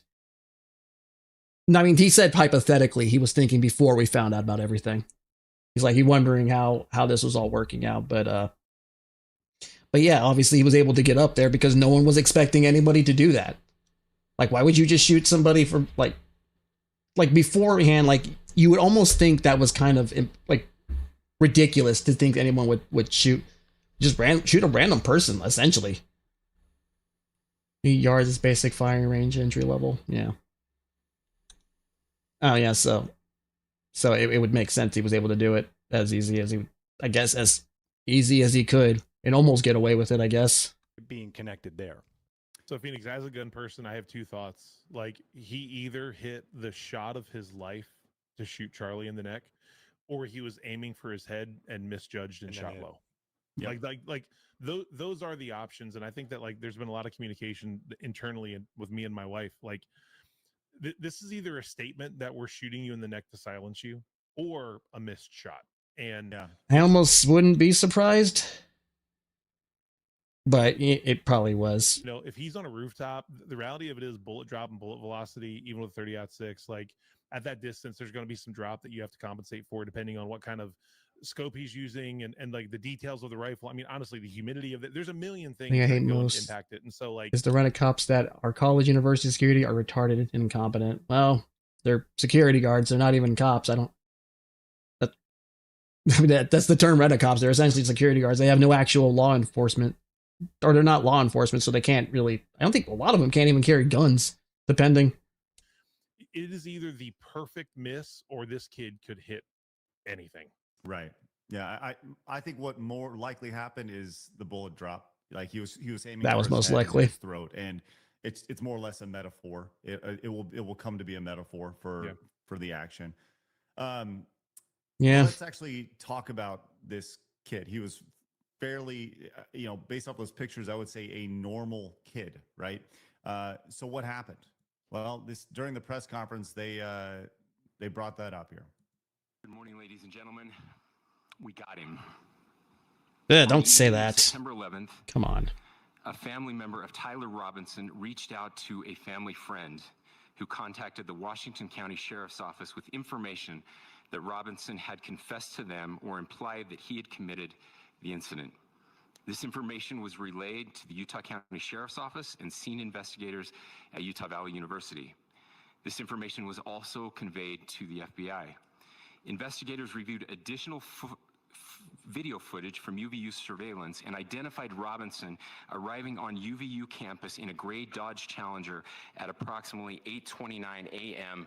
on September 10th. You know, the whole thing about, like, apparently he tried to kill himself and everything, he's not being cooperative and confessing. I wonder if maybe that's kind of after he shot him, that was kind of the switch or something. Or like after, like when he got home, that's when he started to realize what he did. I wonder maybe if there's some type of, and that's why he tried to take his own life and whatnot. And wonder what he did. I don't know. And that really has not much to do with here, but I'm trying to also, maybe maybe at some point now he understands what he did. In which he is observed on video. I'm not saying this to give him sympathy. It's just more, I'm just looking at through that angle. Plain maroon t-shirt, light colored shorts, a black hat with a white logo, and light colored shoes. When encountered in person by investigators in Washington County on September 12th in the early morning. Also makes me wonder if this was like almost a sort of disguise for him, what he's wearing, to make it look like he could blend in and whatnot. Hours, Robinson was observed in consistent clothing with those surveillance images. Investigators interviewed a family member of Robinson who stated that Robinson had become more political in recent years. The family member referenced a recent incident in which Robinson came to dinner prior to September 10th, and in that conversation with another family member, Robinson mentioned Charlie Kirk was coming to UVU. They talked about why they didn't like him and the viewpoints that he had. The family member also stated Kirk was full of hate and spreading hate. The family member also confirmed Robinson had a gray Dodge Challenger. How often have we heard that? They became more political over the years. Yeah, Started hanging around with certain people. Right. Like it doesn't coincide with going to a public university at all. No. And the irony of this, like, well, I think there's a lot of reasons to this. And once again, we're going to speculate because we're just people talking on the internet right now. Right. Because, this is once again, I mean, even I'm speculating, being freaking armchair detective right here. Plus 2 does oftentimes equal 4. There's a lot of things that have been said about this kid, his being on a Discord in socialist discords and stuff like that. And, it's, but none of that's been confirmed so far. But what has been confirmed is something that was talked about yesterday before we went live, which was the engravings on the bullets themselves. And this was very interesting to see them confirm that this has actually happened and what was actually on that. And I want to dig into what exactly they were, because this is the first time that we heard specifically what was written on them. So let's go and hear this. That had been engraved on casings found with the rifle. Inscriptions on a fired casing read, "Notices, bulges, capital O-W-O, what's this, question mark." Inscriptions on the 3 unfired casings read, "Hey fascist, exclamation point, catch, exclamation point." Up arrow symbol, right arrow and symbol, and 3 down arrow symbols. A second unfired casing read, "Oh Bella Chow, Bella Chow, Bella Chow, Chow Chow." And a third unfired casing read, "If you read this, you are gay, LMAO." So Jesus. Let's kind of go down those one by one. And yet people still when these were read out insisted that, you know, this kid was conservative. It's ridiculous. That's so fucking amazing to me that people could somehow say that. One. Notice bulges and OWO, what's this? You guys, when I heard that, I was like, what does that have to do with anything? Just off the top of your head, do you guys know what those mean? The bulges part is, from my understanding, is referring to, I think, trans ideology, or I think it can also be furry, I believe. I figured like the notices bulges thing is usually like the whole, I guess, myth, or not myth, but like I guess a stereotype or whatever you want to call it, that was like a lot of conservatives are closeted gay. That's what I'm guessing. I don't know. I'm not entirely sure. Right. So here we go. Notices, bulges, and OWO, what's this? These phrases can be interpreted as references to transgender and gender non-conforming identities, okay. Possibly alluding to physical characteristics or expressions that challenge traditional gender norms. OWO is an internet slang term often associated with a surprise or curious expression commonly used in online communities, including those related to anime, gaming, and sometimes furry fandoms. So is that like uwu? Is that like how you... I think it's meant to be kind of like a shock face, I guess. Okay. I've never heard of this before. Blabs, have you ever? I've seen it. I just never. I thought it was just another type of uwu. Honestly, heard of the OWO? This is not my wheelhouse. I always knew the uwu, which is UWU, which is just like like a thank you kind of thing. But I don't think it's the same at all. I would hope not. Clearly not. Because usually the uwu just means thank you, like kawaii, like not violence. Yeah, Chad is saying, Blabs. It's a furry thing. It's a shitpost thing. So that's interesting. But what about the other thing that he had? The up arrow, right arrow, and then the 3 down arrows right here. Well, someone was very quick to point out that this was a reference tied, once again, back into video games. Yeah, Helldivers. To Helldivers. Yeah, first thing I thought. See, at first I heard someone say like, "Oh, it's like one of the random like symbols for Antifa," which I thought, no, that's not true. And then I think the roommate did confirm that it was a Helldivers reference, which is still fucked up. Yeah, which played Helldivers. It's fun, kind of one-dimensional if you ask me, but that's beyond. I like it. Not my favorite, but it's there. Which puts a 500 kilo. I honestly stopped playing it after that whole PSN crap, and then I never came back. I came back to it recently, but I haven't played it much right now. KG bomb, Helldivers input into one of his rounds. So yeah, Helldivers 2 reference right there, which yep. I mean, just on the surface, it sounds like this kid knew exactly what he was doing by putting these engravements here. That he's going to be dropping a bomb more or less on society. Kilogram, yeah, there you go. It is kind of weird that this kid was thinking about this a lot, and yet I feel like this was so easy. This made him easier to get caught or something. I don't know. Interception of the PSN, they chose to exclude 70% of the world. Yep. I think it's still not. I mean, I don't believe you don't have to log in. The last time I tried it, you don't have to log into the PSN network to play it, but it still got taken off. It's still not on a lot of the a lot of server on a lot of Steam regions. There we go. It's not all. It's not. It's still taken off a lot of regions on Steam. These days, we numbered. So his dad and family convinced him to surrender. And what about the Bella Ciao thing? Now, Blabs, you were actually talking about this before the show, or you said that you actually sang Bella Ciao once, and your mom scalded you for this. Yeah. So for the record, before people start calling radicalized. me, thanks a lot, Craig, for like wording that in the worst possible way. Okay, so the song was hijacked by a bunch of really bad people that I did not know about when I was very little. So I was like, oh, Bella Ciao, you know, like it's very catchy. And my mom was like, no, don't sing that. So no, don't ever sing that song. Watch me a Trump video about Bella Ciao. Well, obviously, I was referencing to Blabs being a giant fascist. Obviously, or anti-fascist. Yes, right. Just because her last name is Mussolini doesn't. No, just. But Bella Ciao is an Italian song dedicated to the partisans of the Italian resistance who fought against the occupying troops of Nazi Germany and the collaborationist fascist forces during the liberation of Italy. So you could see, like, when you come to Antifa and fascist and anti-fascist, aka communist, they really ruined Italy. Germany, you understand, like, they think that they're actually fighting against this oppressive force, and that the regime that's here, that everything that Charlie Kirk represented, to the whole MAGA thing, and getting President Trump elected and stuff. I'm only connecting dots here. These people are so fucking out of reality. That's the only other kind of reasoning that guy would fucking put those engravings on the bullets. Yeah, and guess what happened? Mussolini, after the resistance found him. Yeah. Oh, I know. I remember. They fucking, roughing him up would be putting it extremely lightly. I'm just a stupid internet guy, right?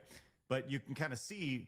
But it makes it also wonder, like, if this kid thought he was, like, essentially, I guess you could say, real world LARPing, obviously, but with an actual weapon, all those stupid engravings, he thought, I don't know, he was gonna send a message to those fascists or some stupid shit like that. Like, people like him, like, the people do not live in reality. The connections that are all here. Until he fucking did it, and then I guess he realized, what did I do? And it's all tied up. It's almost like a playbook for this kid's thought process and ideology, which, going back to the start of this, that didn't look like a kid who'd be writing those things, right? So once again, what happened? What happened here? So now that we have the context for the bullets and possibly the motive, which we don't know, but once again, put two and two together here, kids. I don't think anybody should be that dumb. We have a pretty smart audience over here. Am I wrong to connect those dots? No. Okay. I think the dots that I'm also connecting, and I haven't heard this talked about much, but also, to be fair, sometimes when you look at the story, you can tell where it's going. I've had to stay off the internet for the majority of this week. Outside of, like, talking about football, I've not really been around. It's so weird to me. Mandy allies panic because they've foreseen that these resistance groups were not playing ball of handing him over so they could try him for war crimes and make a deal with him. I think they don't want to I think that's one of the bigger things. Those resistance people, they didn't want to make a deal with him. They wanted him dead. And like, I'm not a conspiracy guy, right? And it's never conspiracy. I don't want to say I understand them in a sense. Well, I guess understand, it's not the same as sympathize, but they probably obviously saw a lot of people in their family or people around them going through a lot of horrible shit because of Mussolini, or at least that's what they're told, and him to even stand trial and be alive in any manner was too good for him. At least that's what I'm looking at it from that perspective. It becomes unpopular. But this is the exact same play that the Minnesota school shooter did in his video manifesto. Every round, every magazine. Yeah, every weapon was inscribed with all sorts of this propaganda. And his gun. It's the same play. That's what's weird to me. Like, it's not. I think the craziest thing I saw in that fucking gun for the, what was it, Minnesota, was what was it? I'm the Joker, baby. I'm like, you reference that shit? Jesus Christ. Just that this stuff is happening, but if you're paying attention, there seems to be connections. That's a little too coincidental for me. I think that's you actually seen people online this morning. They're like, so wait, he wasn't gay and he wasn't a furry and he wasn't this, and it's like, you don't have to be those things to be a fucking weirdo. Yeah, you don't. You know, so.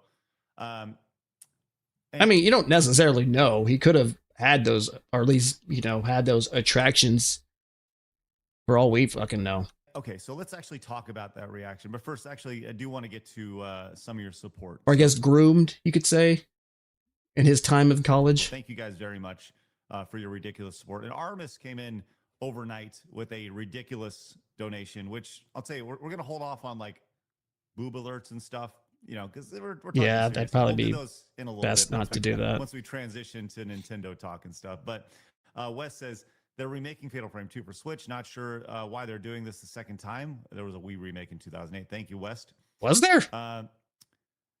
Miriam says, I thought it was just the other two. This has made me feel the need to be more vocal on social. Oh wait, was that? I don't know if that was a remake. I think that was just like a remaster or a port. Social media. While I try to make sure my words are thought out, I won't be silent anymore. I am Charlie Kirk. Thank you, Miriam, with the $20 super chat. As I mentioned, CR Vox came in with a wonderful 20 gifted memberships to the channel. If you guys got if you guys got gifted a membership, make sure you say thank you. Love to see that, and greatly appreciated, Vox. We that is incredibly valuable, and grateful. We're grateful for it. Golden State says the assassin had a Helldivers 2 reference engraved on his weapon. I hope they don't blame video games on this horrific event. Yeah, they will. They will. Yes, of course. It's an easy target. Sorry for the pun. Black Cat 7K says, But I think again, it has nothing to do with it any at all. This kid already had a cocktail of fucking ideas in there, of volatile ideas from his time in college, I assume. This didn't. I guess you could. What is it that they say in Scream? You know, horror movies don't make killers; they just make them more creative. Although I hardly call this creative. I don't think that's what he would have done. This even if Helldivers wasn't a thing. Like, he just would have had more stupid shit on his goddamn bullets. Says, if the stance is that CK, Charlie Kirk, deserved to be erased for those words, then those people stand against the heart of America. They reject the constitutional rights we hold sacred and the act as opposition to our opposition to our democratic republic. It's a literal act of fascism. Nathan says, Legal Mindset did a video showing a legal way we can clean house in these corporations that plays off what Asmongold proposed. Look the video up later. Blab, see if you can find that. I don't know if they're going to play that. I'm not going to watch that one because it's a lot, but yeah. Promoting here in a little bit. Guess what is it? Consequence culture? It all ties into this. Goes both ways. The trickle-down effect to this is going to be considerably greater than just executing a guy. Right. Which, listen, that'll be a interesting day. But the trickle-down effect across culture will be far greater. The commander came in with $20 super chat. Says, rest in peace, Charlie. You didn't deserve this. We need to be better than this. We can be better than this. I have faith in this country. Thanks, the commander. Free speech as they celebrate and encourage more assassinations. Why are we helping make this shit stain famous? Get his face off the screen. They don't care about free speech at all. Because, these are the same people who try to get you banned on Twitter, try to get you banned on any type of social media because you don't agree with them, but it's their free speech. But they don't care about free speech in general. Also, what is it that they say? Freedom of speech doesn't mean freedom of consequences? They didn't think that the other side wasn't going to use their weapon against them? Like the Joker says, you get what you fucking deserve. And honestly, considering that Charlie got killed for expressing his freedom of speech, I'd say getting fired is probably, getting off easy. So we can ridicule him, let him know what a fucking asshole he is. Yeah. Point and laugh. That's why. Katie Astronaut says, not my quote, but it's profound. When emotion masquerades as reason, hate will be seen as virtue, and the truth will be seen as hate. Thank you, Katie Astronaut. Shell Beach says the parents outsourced their education and socialization of their kid to a system they were told they could trust. Hell of a way to find out you were cheated. Yeah, man. And the irony of all this is I have a, you know, Ray, your daughter, you said is 16, and you're having these conversations about college now. Yeah. And like, is this something that you guys have discussed as far as like, hey, are we going to actually do college, or are you looking at another path forward? Yeah, our family, I mean, we're a faith-based family.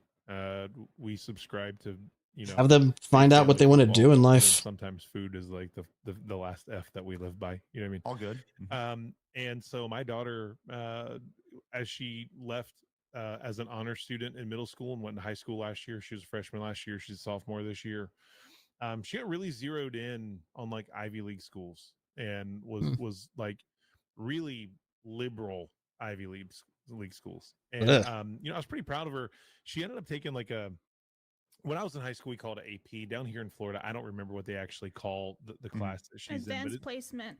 Yeah, that's what it was for me in high school. It was a college course, basically. Yep. I think they call it like Hope down here or something like that. But basically, she had a 2-year commitment to being in this college level world history class. And in her first week, they gave her a book that was just full of insanity. I mean, like it was like the sexual expression of the Greek gods and how people sexually express themselves in their worship of the Greek gods. And what does that have to do with history? We didn't talk to her about it. Like, we didn't even encourage her. She came down one night with a letter that she wrote her guidance counselor that said, like, hey, I have a moral obligation to tell you that I have nothing to do with this class. Like, I don't want to be in this class at all. That is wild, like, because I took that course. It's a 2-year course. I took it, and I didn't have that, and I graduated high school in 2014. Her very first might have gotten out easily. Like sexual discovery of the Greek gods and how it relates to like it was a whole. It has nothing to do with history. At 15, on her own, this is why wrote a Carter wasn't a good man when he released email to her guidance counselor. It's like when he unleashed the Department of Education. Like, this is just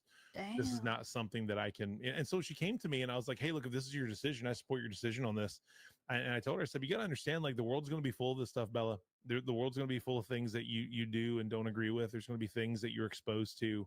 And I think the thing is, we walk through high school with you is to make sure that we're anchoring your foundation to be firm. And like, how does that impact you? And if you feel like this is not something you be a part of, I support it fully. And we'll make up your hope classes or whatever it is on the backside. And teachers unions are already bad, but they went a rabid when they filed up the DOE. I mean, Jesus Christ. I mean, you figure your whole fucking thing is to educate children, not fucking indoctrinate them into these weird ass values. Like, if you're doing history, you just give the facts. You don't talk about this crap. I mean, even like the Civil War is already, in a way, kind of already not completely accurate, especially when I was learning it. But yeah, you can kind of, like, maybe in lower levels, like in elementary, you can kind of give them that more basic, but obviously as it advances, you just give them information and you let them discuss it, let kids discuss it, and, in a proper way and whatnot. But nope, this is, you do all this stupid shit. Oh, Jesus, sorry. I'm rambling, but again, on our shoulders, and we are a very open communication family. It's amazing how they could make it so easy and so simple, but they want to make all this stupid crap because it's always for essentially an indoctrination. It's ridiculous. And I wish I could tell you that we're a nuclear family that sits down around the dinner table every night. That's just not life. High school sports and all the things that we do in our lives. But I tell you what we do every single morning that I take her to school. As long as y'all talk to each other. Home, there's a conversation of like, what was your day? How are things going? How are your relationships? What boyfriends do I need to invite over to help me clean my gun collection? What are the things that are happening? But that's all you really need to do. You don't have to do the whole discussion at the dinner table. I mean, even when, like, I was raised by my mom, I have 2 older sisters, so I grew up in a house full of women. Even we had, like, dinner, we sat at the dinner table. At some point, like, when my sisters started to leave the house and everything, yeah, or like even when they kind of came back and forth, it's just like we stopped doing that, but we still talked. That's like the biggest thing. People don't talk to each other anymore or discuss. Freshman year, day one, for me, just agenda. What did parents do though? It's like people would feel a lot better if they just talked. I truly believe that. Actually talk. Any parents say anything? No, to be a part of the class, you had to sign a release form. Mm. You know what I mean? And so I think this is what we do. Like, and a lot of us, we learned down here in Florida, which is, I mean, even though Florida is a pretty conservative state, it's very different than Ohio, where we came from, where the release forms to families are unbelievably generalized. Like, it's like, I am allowing my daughter or my son to go through the class and understand that the contents of this class may disagree with specific like philosophical views, sexual understand. Like, it's like a blanket that just like, here's the cut and paste. You're telling me that you agree to it. And so like, even in like certain health classes for my son, and like when he was not even in middle school yet, he was just, I think he was in the 5th grade at the time. He got randomly sent home one of those. And I said, like, is this a science class? Like, is this sex education? I want to know. Because it was like, do you want your kid to be involved or not? But there's no explanation of what it is. And so we had to make the phone calls to the school and to the school board and to the county and say, hey, this is this class. Here's what is the content of this class? Because I can't release him if I don't know what it is. Wait, what? I feel like you're hiding behind your document. And that's just what it is to parent in 2025 right now. Like, even like when I was in school, like any sex ed classes, they told you what it was. This is for sexual education. That's still private school bad, school choice bad, school district need infinitely plus budget to test, and so test scores, math skills, and literacy improved by 1%. Yeah, when in the end we just need better teachers. No, high school, middle school, and even earlier to actually do their fucking job and teach. Not fucking put their stupid political opinions in there. Political, well, even religious, I guess. Depending, I guess, if you're like at a Catholic school, they kind of that's woven into there. Man, that's crazy to hear. And to Phoenix's point, like, you know, was anybody like this type of stuff is like if I ever have kids, like I'm gonna try to fucking put them in a private school, and I'm gonna fucking ask a lot of fucking questions. 20 years ago, sexual education started telling kids what sexual organs and their functions were. Nowadays, it's telling 4-year-olds that they can be a girl or boy when they feel like it. Ugh, they shouldn't even fucking be teaching that. Holy crap. It's amazing how the world slowly becomes like episodes of South Park. Like, what was it? They were starting to teach kids at sexual education in kindergarten. It's like, Jesus Christ, what is wrong with y'all? Like, even 5th grade, I was kind of pushing it, but you know. Because I do remember, like, you know, the sex education that we had. It was, you know, basically just like, this is what this is what happens. You know, condom use, wear this, because, you know, so you don't get STDs. It was pretty formal. It didn't really explain about your feelings and whatnot, unless the girls learned something like that. I don't fucking know, but it seemed very by the books. Even like one like teacher was like, you know, it's Matt Dre better hope that idiot Robinson isn't a South Park fan who watched the Charlie Kirk episodes. Yeah. I mean, I guess I can kind of respect that they turned off that they pulled the episode with Charlie Kirk in it, but even he found it was funny. So, but I can't, unless they like he wrote something that he thought that episode was funny, or that was Paramount. Well, whichever.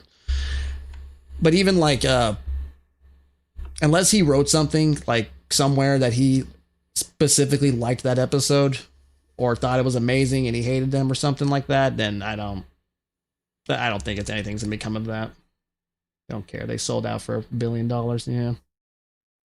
It's got to make me wonder though, considering how they make their episodes, how their new episode's how they're gonna handle their next episode. I can't imagine it being very. Like, how do you address that? You kind of almost have to. Reprimanded for teaching 15-year-old kids about Greek sex? Like, no. What does that have to do with anything? You know? No. Nothing, Yeah, I mean, and to me, like, you would expect that stuff in a world philosophy class. Like, if it's a 2-year commitment to be in that class, and she was even a sophomore or junior, I would almost be like, okay, I get it. You know what I mean? Like, I get what you're doing here as a college level class. Not that I agree with it, but it was day 1 freshman year. That is wild. Yeah. Wild, because I took that course and that's not how we started. No. What the fuck? Yeah. And you still became a fascist. It's incredible, Black. That's right. It's amazing how that worked out. That's because she's Italian. I really want to see like her textbook. I would love to see it because I kind of remember. I don't have it. We turn it in. Yeah. Very interesting. It was a mess.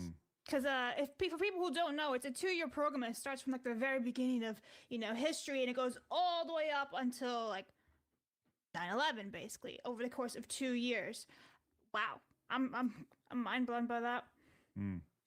Brent says some context on the shot placement. I was flashbanged by the up close video of the hit, unfortunately, but I saw it too. Kirsha posted it, and that's how I saw it. And that appeared to that hit. Well, she retweeted, she quote tweeted it. She didn't post it. Appeared that the hit was just below Charlie's right collarbone and exited his neck. Yeah, it was really bad. I don't ever want to think about that. And I've seen some stuff on the Clover sites. They're pretty gruesome too, but this one was just as bad. That again, I saw it once and I immediately thought, wow, he's dead. And then I never wanted to see that again because I wanted to think he was going to be okay, but there was so much fucking blood.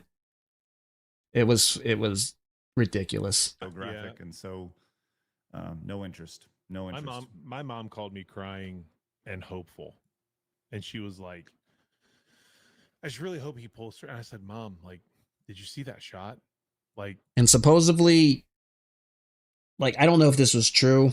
I kind of hope it's not that one of his kids was trying to run toward him after he got shot, but Jesus fucking Christ.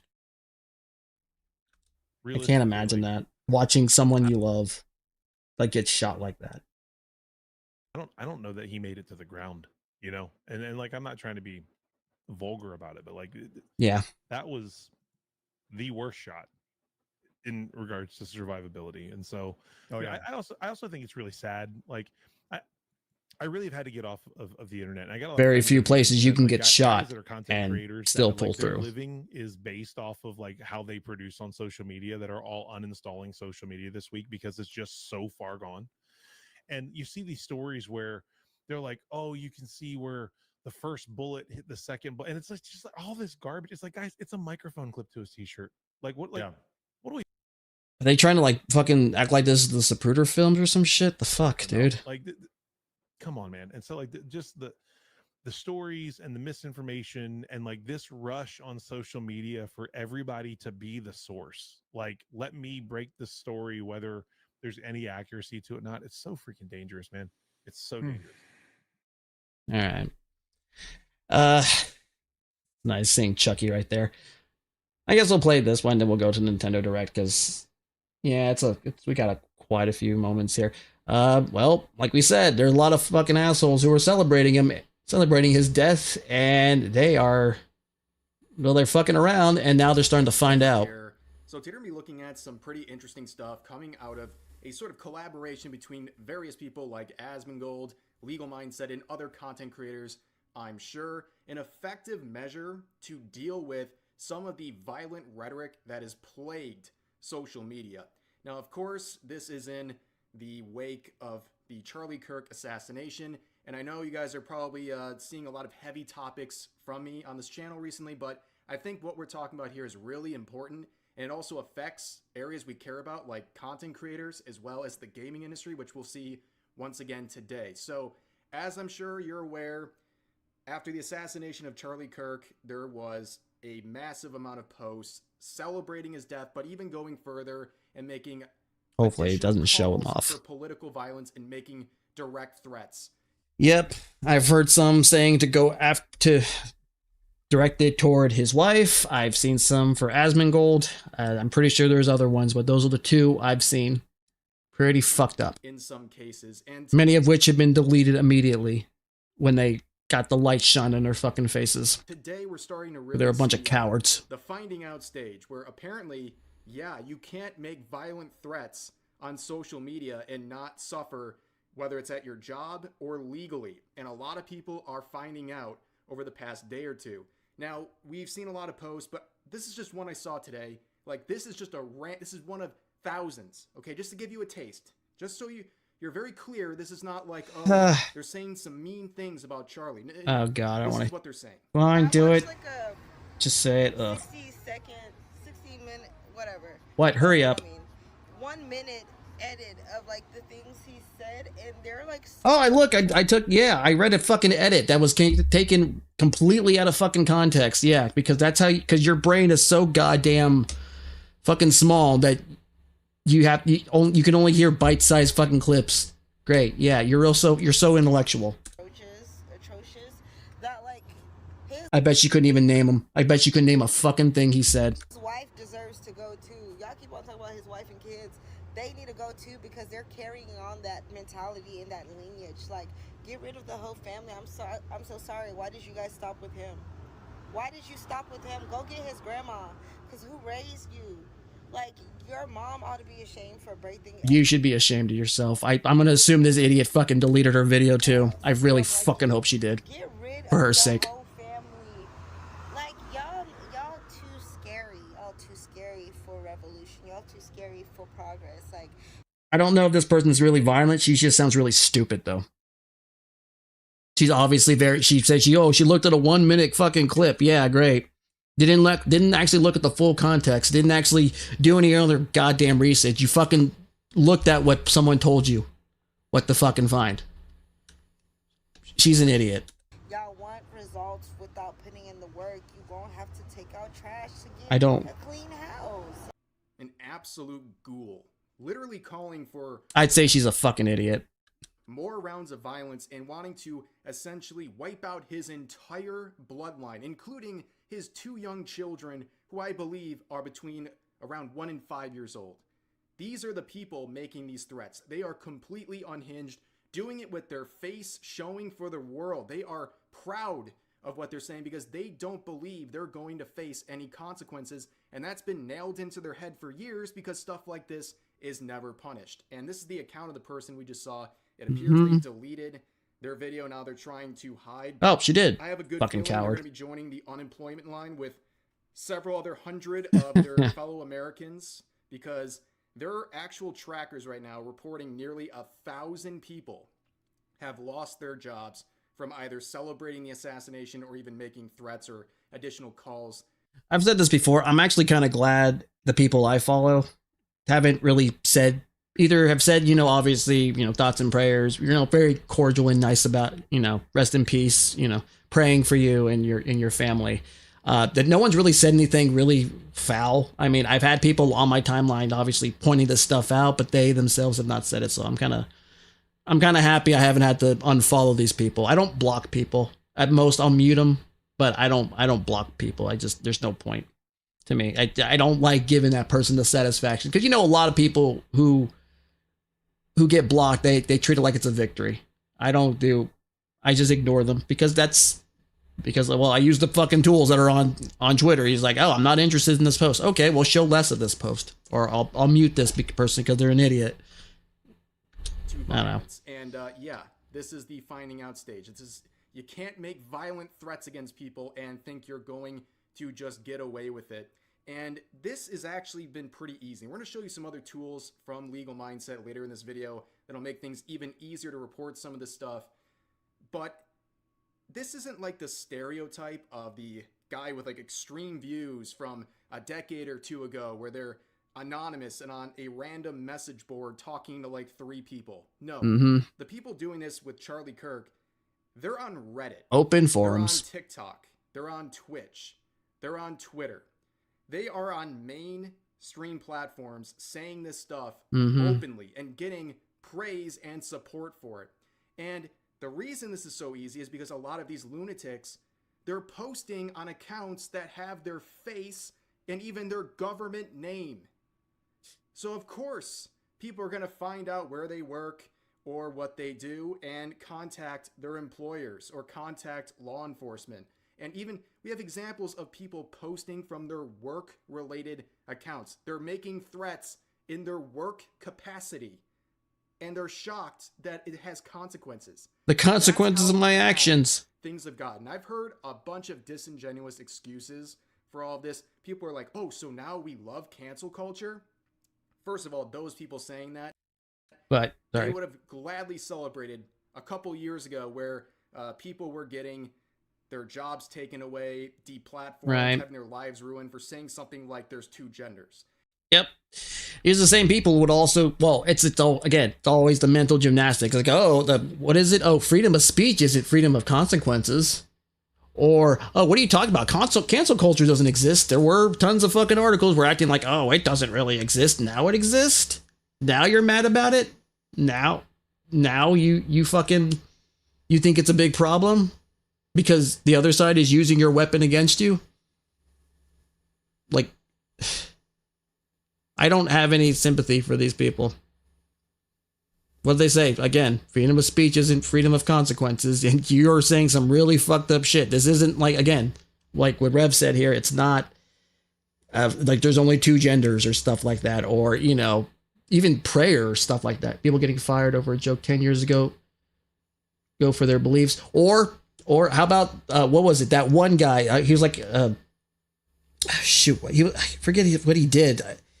He did something for, like, I guess NASA or whatever, but they got on him when he wore this shirt with a bunch of sexy girls on it, a shirt that was made by his friend who happened to be a woman, and they went after his ass.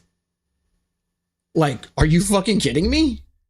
And now y'all are fucking mad about, you're saying now it's bad, even though people are fucking saying all this horrible shit? Like, piss off. And now you have people who embrace that system now crying when it's used against them when they're making calls to violence. Right. I mean, this is the system you created. And another thing I'm seeing is people talking about the First Amendment. They're like, what happened to the First Amendment? First Amendment protects you from the government. It doesn't protect you from everybody else. I thought this was America. It okay, Randy. Violent threats. And Cheering, hoping, then giving explicit support of more assassinations. Yeah, not the same thing. Exactly. Freedom of speech is not, direct, was it calls to violence? Direct threats are not protected under freedom of speech. Funny how they forget that. Funny. And a good example. Then again, they never actually read it. Their interpretations of these things are like at an elementary school level because that's as much as they paid attention to. They were too busy on the gender stuff and whatever. People misunderstanding this. To actually look at this. Clemson University situation where they made this statement and said they're going to take appropriate action for speech that constitutes a genuine threat, which is not protected by the Constitution of the United States. And a university actually now understanding what the Constitution is. That's sad that's now a rarity. And whether they follow through on this or not. I saw that, what's his face, Tim Sweeney, the guy from Epic, fucking saying, oh, it's protected in the Constitution. Yeah, shut the fuck up. What Constitution? The Chinese one? The one that your fucking shareholders fucking use? Fuck you. We'll have to wait and see. But I've seen at least, I'm glad I never used Epic. At least 3 professors from this university either celebrate Charlie Kirk's assassination or make further calls for political violence. These are the people teaching the youth. That should alarm you greatly. Mm-hmm. Now, of course, we have Tim Sweeney here, another person. Yeah, oh, there he is. This just, in fact, in the words of Penn Jillette, then there's this asshole. CEO and founder of Epic Games. So pretty big deal. He says this in response to that previous post. Congress. What amendment says you can't diss someone? Not seeing it here with a screenshot of the First Amendment. First of all, he is great. Wow, it's amazing how he completely didn't see this first word right here. Oh, wow, amazing. Guess reading comprehension is very bad over there at Epic. Misunderstanding what we're talking about here. We're not talking about people saying, "Oh, Charlie Kirk, he was a big meanie." No, they're celebrating his assassination and going further and making additional calls for political violence. Okay, that is not protected free speech under the First Amendment. It never has been. It never will be. You can't threaten people. This should be very obvious, but people who have always hated the First Amendment are now... I bet he thought he was real fucking... He thought he was burnt, really cooking with this fucking tweet, too. Pretending to care about the First Amendment because it protects lunatics making these violent threats. And it's very transparent and clearly... I have my own little fucking problems with Epic too, so remember, but that's a whole nother story. Tim Sweeney does not understand the gravity of the situation or the First Amendment. Of course not, really. He's messing up everything here, and it's just a really terrible look. Now, this is related to a lot of things that are going on in the gaming industry that involve one way or another this current situation. And Asmongold has made it his little mission here to make a series of videos talking about people from various industries, including the gaming industry, and wants to hold them accountable and shine a light on them and give people some recommendations of what to do if you see this. One of these companies and you have a person like this doing it, make sure to talk to HR and let them know how uncomfortable you feel that there's a person who's working at your company who might want to advocate to have you killed because you disagree with them. Tell them that it makes you afraid to come into work. Tell them that, you don't know, maybe you're going to file a lawsuit. You feel unsafe at your Lawsuit, that would actually get them scared. workplace. And honestly, here's the important thing. You should feel unsafe because these people would justify violence against anybody who disagrees with them. And just because you think you know them doesn't mean they wouldn't do the exact same thing to you. And this is them. This is the game that they're making right here. And you can see. I'm so glad I'm not the biggest Sony fan. I mean, I did like some of Sucker Punch's stuff. What was it? Were they ones who made Infamous? I want to say it's someone else, but I'm pretty sure I've played like some of their older like PS3 games that were probably pretty good. Or no, was it Slyke? I forget. Forget it. That they've made no statement about this. Now, let me ask you a very simple question. If these people made a degrading comment towards the trans community, for example, or towards the black community, for example, Be gone in a nanosecond. do you think Sucker Punch would have immediately fired them and made a statement? I think so, absolutely. But for some reason, these people are protected. And the reason why they're protected is because there's... They went to shit by the time Sony thought making every game like The Last of Us and kill Sony Japan Studios was a good idea.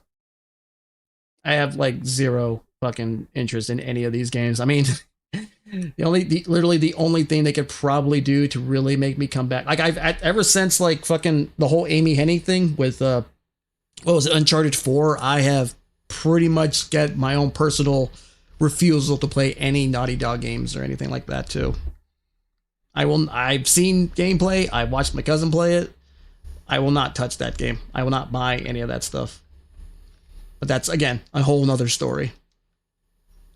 Pretty much the only thing that could probably really make me interested in Sony games anymore is, I don't know, maybe bring Bloodborne to PC.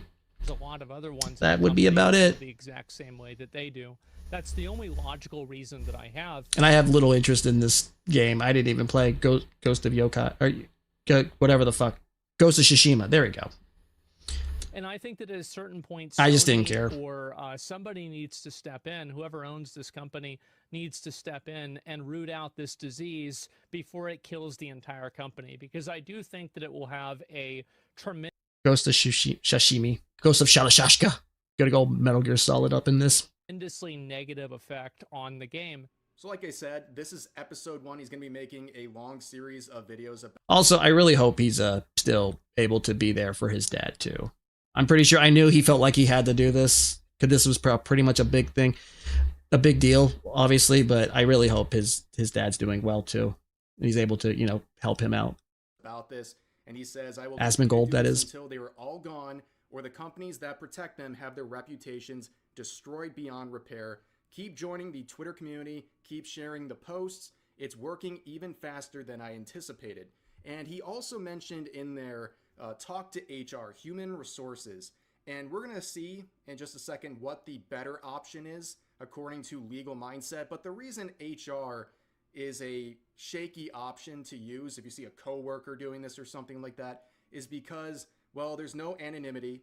You might be retaliated against. And the company has every incentive to try to bury whatever you're reporting for their own interest. And also, you don't know who you're dealing with at HR. You don't know the people working it. They might be just as crazy as the people you are reporting. But of course, like I said, we have a better option shared by Legal Mindset here. He's giving an enhancement to Asmongold's plan. I know of OSHA. That is I work retail. Occupational Safety and Health Administration, which is a federal agency with power to do something about this stuff. A report from them is a big deal for a company. They have to deal with it And what they do is I can only imagine how many complaints and calls they're getting now. They, as an organization, they are there to ensure that, Especially now, it's like someone like 4chan fucking has this info. that employers are providing their employees with a safe work environment. And people reporting to this organization about these violent threats, yeah, they might be getting somewhere. So let's listen to some of the benefits of these OSHA complaints. It's anonymous, so you will not be retaliated against. Nice. Human resources cannot bury it because this is a government thing. It's going to come through the government regulatory body. They're going to know they got an OSHA complaint. They cannot hide that. And trust me when I tell you, as a corporate attorney, the CEO, the C-suite people, the management people, they will notice when OSHA complaints start coming in because there are legal penalties for non-compliance. Also, there's no cost of a lawsuit. Now, we're going to talk about the lawsuits a little bit more, but you could sue for having a not safe workplace, but that costs a lot of money. And most regular Americans are just struggling to make ends meet, to pay for things. Things are getting more expensive, inflation. You don't have to sue. You can go online and submit it for free. You can call. You can go in person. You can fax it if you even have a fax. There's many places to do it for almost nothing. And the law is very clear regarding safety risks. They need to be investigated. They need to be looked at. This is something they are going to need to take action on. Even if they ultimately don't fire the person, at least they were investigated and at least they know it's an issue. And now they're going to pay attention to their online behavior and the online behavior of the employees.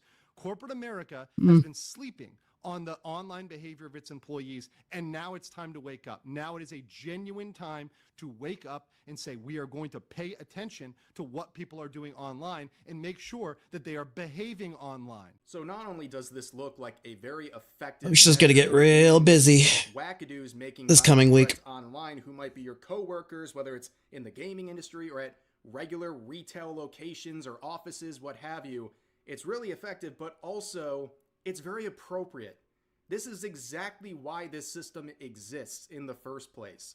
It's about safety. You shouldn't have to live your life and your work life in fear because you're stuck with lunatics who are unhinged and posting things you're seeing online about threatening people or making calls to violence. Imagine a scenario where your coworker is saying violent threats. Go Gamergate. I just wanted to play video games. Yep. That's all any of us wanted to fucking do. Just be left alone and play video games. And then you have a bunch of assholes coming in here. Obviously, it's because, well, mostly because of money. I'm pretty sure Sarkeesian fucking and Zoe Quinn fucking, because they wanted attention.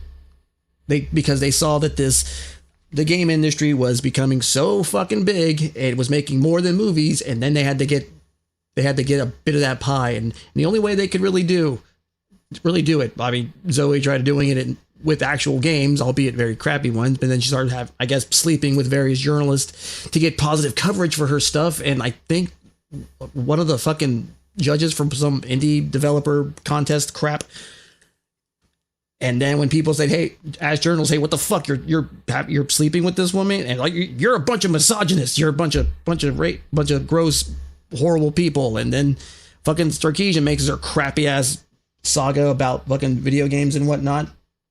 And then it just got bigger and bigger and bigger. Don't forget, she killed Alec Hall. Yeah, that too. Rest in peace. I've been meaning to get his game too. A Night in the Woods, I think it's called. Like, Jesus Christ. She's kind of fell out of the public eye as well. I mean, she essentially took the money and ran with her last project. Probably didn't help that I believe what was his name? Joey Ryan, the wrestler. He was going to be in that game too. He got his ass Me Too'd. So, yeah, both of those two took the money and ran. They're doing whatever the fuck. I take some solace in assuming Anita will never fucking get married. I saw those stupid, pathetic pictures of her having a wedding-themed birthday. Fine. I hope you live alone. Let time freaking punish you. Share beliefs with Charlie Kirk, or even go out there and condemn political violence. People like that have been targeted as well for simply condemning what happened. Imagine if that's your coworker and you have any of those beliefs that they're making threats over. How would you feel safe at your job? Why would you have to put up? And it's what a lot of people said too. I think like Craig said it. I think a lot of people on X have said it that are on, I guess you could say fairly conservative or common sense side. I am tired. I am tired of this fucking nonsense. I am tired of these people left and right, all these other people calling you a Nazi or a fascist or some stupid misogynist, all this other crap. They are tired. And here's the thing about when you get tired eventually without any sleep or any rest. Eventually, you start getting angry. And right now, this is what we're seeing. People are getting angry and they are acting. And once again, the fact that they are losing their job as opposed to, say, losing, getting killed, I'd say they're getting off pretty easy. With someone who clearly is unhinged, unwell, and needs to be investigated. Because that is the step here. This will lead to a possible asylums cannot come fast enough. Investigation, because if someone is saying this sort of rhetoric, obviously they need to be investigated. There's no if, ands, or buts about it. This is an unhinged person, and we've seen it happen over and over again, and we don't want to see more stuff translate into real life violence as a result of these calls for additional political violence. And it appears that Asmongold is aware of this latest recommendation from Legal Mindset, and he said it's great insight, and he didn't know how strong some of these systems were, and he's going to incorporate this into future videos, which obviously with his massive pull as a content creator, I was gonna say, this is a really good step, because what we're seeing, what we're witnessing, there is no consequences for any of these actions. These people who are breaking the law and trying to instill fear on people because they are unhinged. There's got to be something done about it, and it sounds like there is a very good legal way of doing this with these OSHA complaints that can protect people from those who clearly need to have people protected from them. But anyways, that's going to do it for this video. I'll put a link to his video as well as the OSHA link. You can see right here. I'll put those in the description if you want to. It's amazing that I guess you could say the right seems to be a lot smarter with, I guess you could say, cancel culture, or as they call it, consequence culture. It's always that's actually kind of interesting to me. But regardless, I guess the only thing I could say is, if you want to honor Charlie's memory, keep talking, keep speaking your mind, keep taking when things aren't right, and don't be afraid to express your opinion. That's all you can do. That's all you can really do to honor your legacy, honor his legacy. And so, yeah, I've said before at the beginning, although I got cut off because my sounds were messed up, I did not follow Charlie Kirk. I did not really know much about him aside from the random videos I would see on my timeline from people I follow. He never really said anything that really disgusted me. All I really saw was this guy who was talking to people who did not agree with him. Sometimes viciously did not agree with him, but he had a conversation. That is all he did. And it's even more despicable that people are purposely taking clips out of context of what he said. Just, I guess, to do an I told you so, a big gotcha moment. I really hope people are smart. More people are at least smart enough to at least find out what he actually said. Or at least other people are able to post, hey, that's not what he said. Watch the entire clip and put it right there. So, yeah. The truth about him is right there online, and hopefully people will see that. But yeah, rest in peace, Charlie. I pray for your family, and your voice will you will not, even if you're gone, your voice will live on. Yeah. Give me 1 second. Let me look at something really fast. I'm gonna check something out.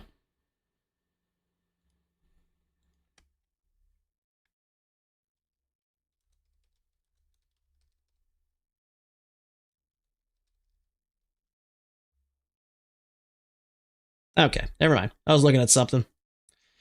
Anyway. Is it this long? An hour? Yeah, whatever. Who cares? So yeah, Nintendo had a Direct. I saw bits and pieces. It was what it was, but I figured, why not? Let's poke fun at it a little bit, just for shits and giggles. and to at least maybe try to cleanse the palate that was the rest of last week. Nice little lightsaber. Like, dislike.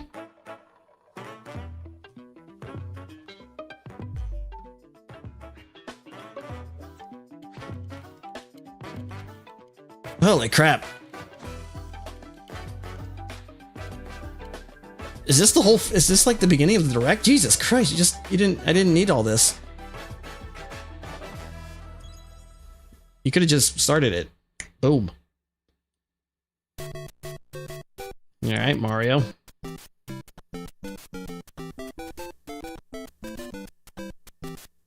I love 3. 3's my favorite.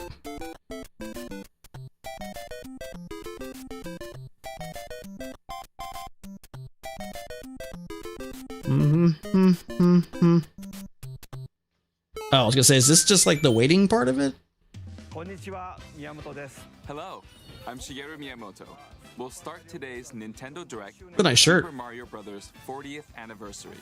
Tomorrow, September 13th, marks 40 years since the launch of Super Mario Bros. In Japan. We got here because so many people have played. Thank you all very Mario much. is more known than Mickey Mouse, and dare I say Jesus. Evolutions in digital technology and That's not me being blasphemous, I think that is actually true. Mario has taken on many different designs in the artwork. At the Nintendo Museum, which opened in Kyoto last year, we've created an I miss Charles Martinet, by the way. character illustrations drawn during This new guy isn't really completely doing it for me. There are also illustrations and pixel art from the Mario series. Also, from now through next September, the ticket for admission will change to the design shown here. And starting this December, we're planning a 40th anniversary light display. You'll still need a reservation to enter the museum, but we hope those visiting will check it out. On top of that, earlier in May, following Japan and Hollywood, we opened the 3rd Super Nintendo World theme park at Universal Epic Universe. I would very much like to go. At least see this and You can experience the world of Super the Mario Dark in Universe real thing. life. That'd be kind of cool. Next is more news about Kyoto. We'll be supporting the Kyoto Marathon, which will take place next February. Yay! Since its inception in 1985, the Super Mario series has been running for 40 years, thanks to everyone's support. But this time, Mario himself will be cheering on the runners. This is the race bib that the runners will wear, which has the Nintendo logo on it. I don't want to run. Ways as well. If you're interested in marathons, why not take the opportunity? Not even in the slightest. Also, coming next spring, please take a look at this.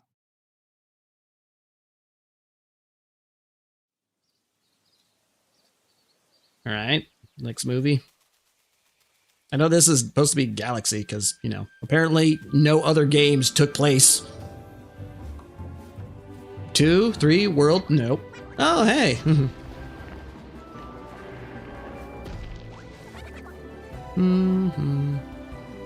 Cheap, cheap.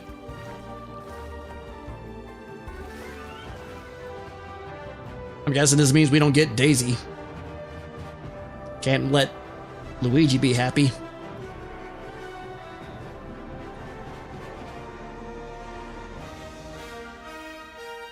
Yep, just going straight to this.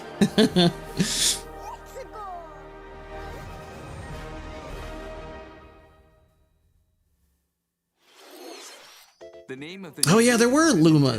Where's that Luma in the game in the last movie? I forgot about that. The Super Mario Galaxy movie. What kinds of adventures do you think Mario and his friends will have in space? This movie will be the main event of the Super Mario Bros. 40th anniversary. Let's also hear some remarks from the movie's co-producer, Chris-san, from Illumination. Chris-san. Thank you, Miyamoto-san. As we celebrate Mario's 40th anniversary, it's an opportunity to reflect on the 4 decades of creativity, imagination, and adventure that Mario has brought to life for fans across generations and around the world. From its groundbreaking world building to its iconic characters and unforgettable music, the Super Mario Brothers have left a lasting impact on Always the the very fluff. fabric of our culture. I know about this game. I know the game has a lot of great characters. Fortunate to continue our collaboration with I was like, who doesn't know that? as we Watching these. expand the life of Mario in movies. And while the Super Mario Galaxy games are the core inspiration for our story, this next film holds surprises for fans of every Mario era. Our Tanuki directors, Mario? Michael Jelinek and Aaron Horvath, along with the extraordinary team of artists at our studio in Paris, are very busy working to deliver a film that aspires to earn its place in the history we're here to celebrate. Brian Tyler is also returning to compose a score that blends together musical themes from Mario's incredible game heritage. And we're also thrilled to welcome back Chris Pratt as Yeah, of Mario, course. Anya Taylor-Joy as Princess Peach, Of course, hopefully she's not too girl bossy in this one. Luigi, Where are you gonna Jack Black as What? Bowser, would very much like a Luigi's Mansion movie. That'd be kind of cool. Keegan-Michael Key as Toad, Right. and Kevin Michael Richardson as Kamek. I like Kevin Michael Richardson. He has some pretty good range too. Like I didn't even know that was him playing Kamek. And as we continue to make progress on the Super Mario Galaxy movie, we look forward to sharing more with you in the future. And until then, thank you, and back to you, Miyamoto-san. Thank you, Chris-san. I'm also involved in the production every day, and I'm enjoying it. It's a movie worthy of the 40th anniversary. Please wait a little longer for its release. While you're waiting, I have something I'd like to show you. Please take a look at this. All right. Yes.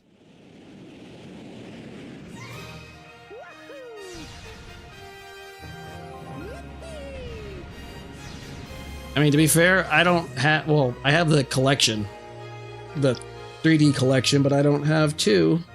Kind of a dick move to sell both of these,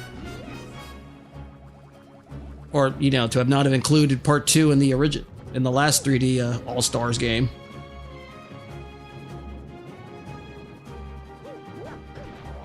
Will I get it? Yeah, probably down the line.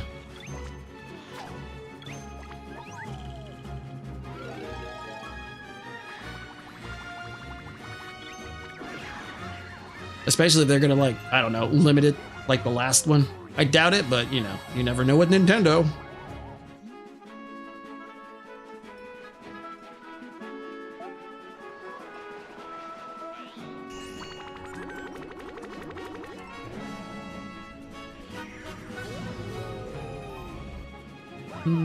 Still beautiful music.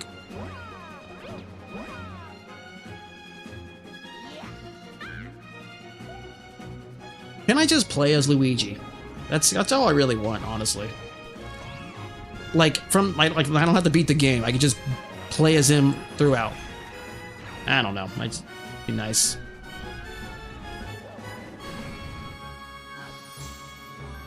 I mean, yeah, you got Luigi's Mansion, but you know.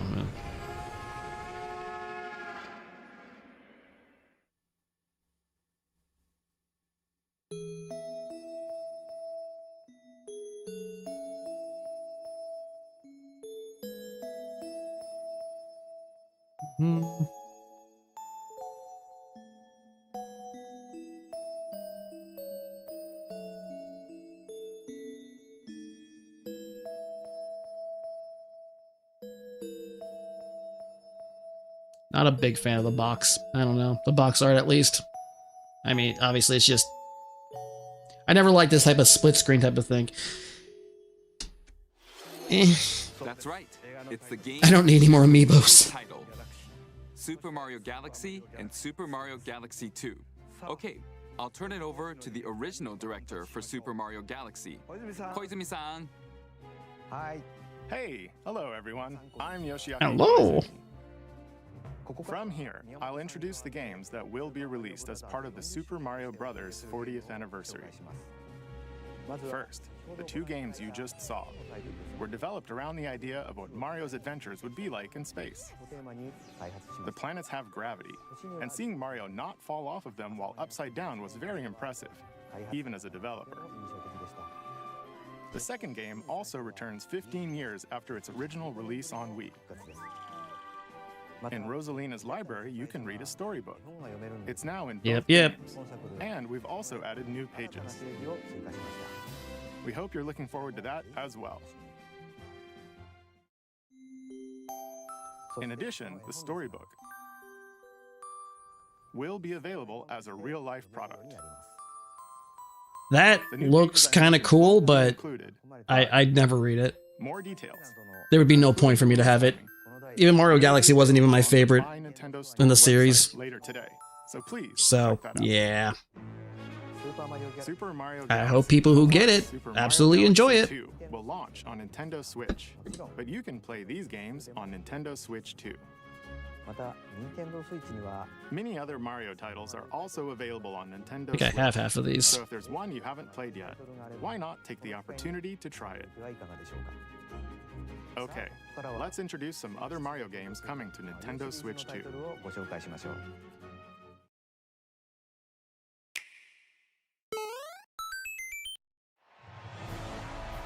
Oh, tennis. I know some people who might like this. I'm not a tennis person. The latest entry in the Mario Tennis series is hitting the court on Nintendo Switch 2. Mario Tennis Fever. Use top spins. I got a fever. Slices, lobs, and familiar shots. But now you can also slide and use other fancy footwork with new defensive maneuvers. That wasn't in the other games. And swing into action with new equipment called Fever Rackets. Keep a rally going to build up your fever gauge. Then unleash a fever shot. Oh. Oh, all right. The court with the ice racket. Oh no.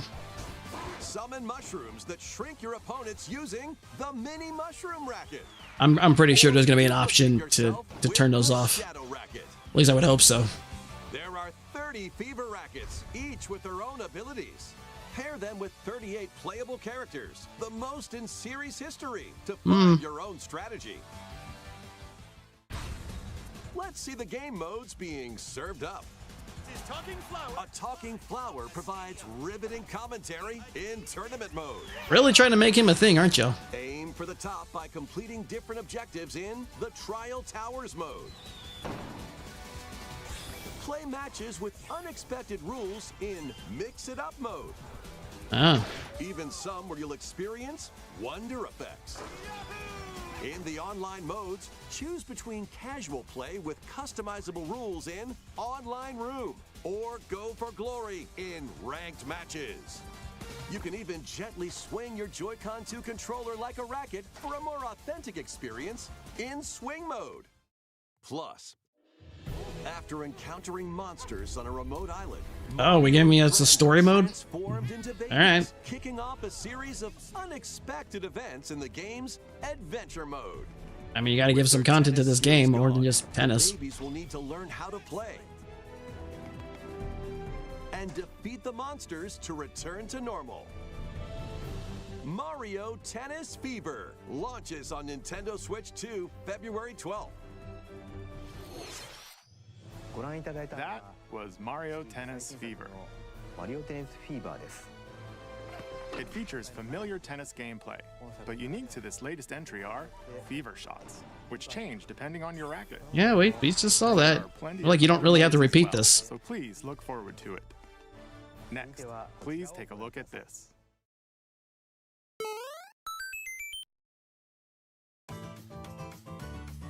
Hi! Hello. What'll it be? Wow! More multiplayer mayhem is coming to the Flower Kingdom in Super Mario Bros. Wonder, Nintendo Switch 2 Edition. Plus meetup in Bella Bell Park. I don't have. Actually, I don't think I ever got. A large plaza has been discovered in the Wonder. Flower Kingdom. Bella Bell Park. Here, you can enjoy a variety of attractions that let you team up with or Not the biggest fan of the new Super Mario Brothers games either. They're not bad. I just, you know, I'm kind of, after I play them, I'm kind of done. work against friends and family. Let's go over some of the things you can do. Collect the most coins to win. Collect coins as you make your way through the course. And don't miss your chance to get rich. Whoever has the most lives at the end wins. Use items to duke it out. Dodge attacks and try to survive. Whoever's it at the end loses. Run and hide and tag. If you're tagged, you're it. And the other players get to transform and hide. Work Okay. together to relay. Pass Looks the fun. bomb to each other so it doesn't explode before you reach Is the this goal. online too? Because, maybe I play it? I don't know. To get to the goal. Place donut blocks while your friends run across them. Or make them lose just to be a dick. Jump to the beat. Jump in time and the lift will rise. Get in sync, then 1, 2, 3, jump. Ooh, a little rhythm heaven. Plus, there are so many other attractions to enjoy. Grab your friends and family for multiplayer fun in Bella Bell Park.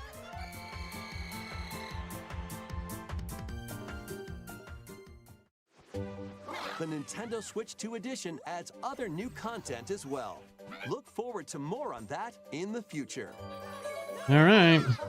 Kind of. Super Mario Brothers Wonder. Jesus. Nintendo Switch 2 edition. I just get the original. Bella Bell Park launches on Nintendo Switch 2 next spring. Hell, half the time it's on sale for like $40 now. At least where I look. Super Mario Bros. Wonder is getting a Nintendo Switch 2 edition. As its name implies, Meet Up in Bella Bell Park adds more multiplayer options to enjoy. It also adds other new content, so stay tuned for more details in the future. About these chatty characters. Yeah. Was it something I said? The talking flowers. Mm-hmm. We actually Oh. made them. We kind of look alike, huh? Oh, really? Sometimes they'll talk on their own, just like that. Yeah, it's not gonna get annoying. These talking flowers can make everyday life a little more fun. For release next I spring. have no reason to get Okay. that. Next is the last game for the Super Mario Bros. 40th anniversary part of this presentation.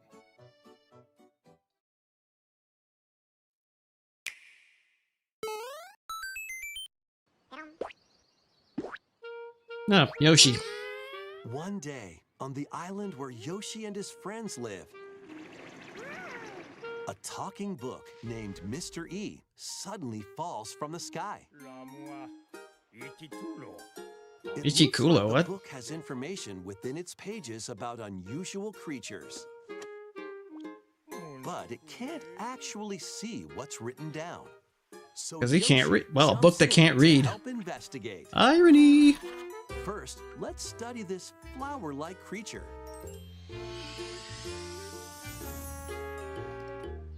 We found it right away. It tastes kind of sweet. Yeah. You can carry this creature on your back. Touch flower Art buds style's with it, cute. and they'll bloom. As you wander through the book, you'll make all sorts of discoveries about the creatures you find. And those discoveries will be written down. Hey, we found some dandelions. Touch them and they'll scatter in the air. Uh-huh. Oh no, that creature is stuck. Yeah, you're gonna die because of you. Seems like the dandelions can absorb nutrients. Oh, so it was killing that kid, that little thing. That's pretty fucked Thanks up. to them, we were able to break the rock. It looks like there are still lots of unusual creatures residing within the book. A page-turning adventure awaits.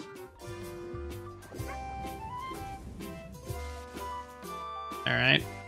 Yoshi and the Mysterious Book launches on Nintendo Switch 2 next spring. A new game starring Yoshi is All on right. the way. That's well, that's kind of cool. Maybe I'll check it out. The game takes place within a mysterious book. You'll make And again, part of me feels like I will get really bored with this too. exploring. Please stay tuned. It doesn't look for bad. future updates. That's all for the Super Mario Bros. 40th anniversary. All right then. In addition to the games coming in the future, the new movie releases next spring. We hope you enjoy all sorts of adventures with Mario. Okay, we'll now begin our usual Nintendo Direct. First, we'll introduce games launching on Nintendo Switch. Oh, cool. So games I might actually want to play because it's physical and not a freaking. The hell's this? The mesmerizing world of Cryptica awaits in this 2D side-scrolling roguelike adventure. I don't want more roguelikes. Solo or with a friend in couch co-op, where every battle is twice as chaotic and twice as thrilling. Hone your swift swordplay against a variety I don't hate roguelikes, but I get tired of playing them. an array of unique melee and ranged weapons, and glide through ever-shifting biomes with graceful, acrobatic moves. With the help of magical creatures called Storm Hearts, you'll gain permanent upgrades to boost your abilities and help you on your next run. And in couch co-op mode, you can experiment with ability upgrades by combining and sharing power-ups for different playstyles. Stormland. Is the guy in blue supposed to look like Star-Lordy? It looks like it. With the outfit. The wilderness is calling. Oh, great. More cozy game? A wild island inspired by the Australian outback. Crikey. In this charming survival life sim, there are plenty of ways to make this wilderness your home. Plant crops, catch fish, gather resources, and plenty more. But don't let your guard down while exploring. Wild creatures may attack, so use your tools, weapons, and kill it. to make it out in one piece. As you progress, A kangarjack? I don't know. rugged island into a Kangarlope? bustling town. Visit shops, enjoy festivals, and talk with visitors. Some of them might even decide to live here. Plus, up to 4 friends can build and explore together in local or online co-op. Yay. Launches as a timed console exclusive on the Nintendo Switch system November 5th. I'm sure someone is really excited for this. Today on But Nintendo eShop. I don't really care. Embark on a colorful adventure. There's a lot of fluff right now. Save a mysterious planet in the platforming adventure Popucom. Team up locally. Is it always mysterious? Multiplayer-only game.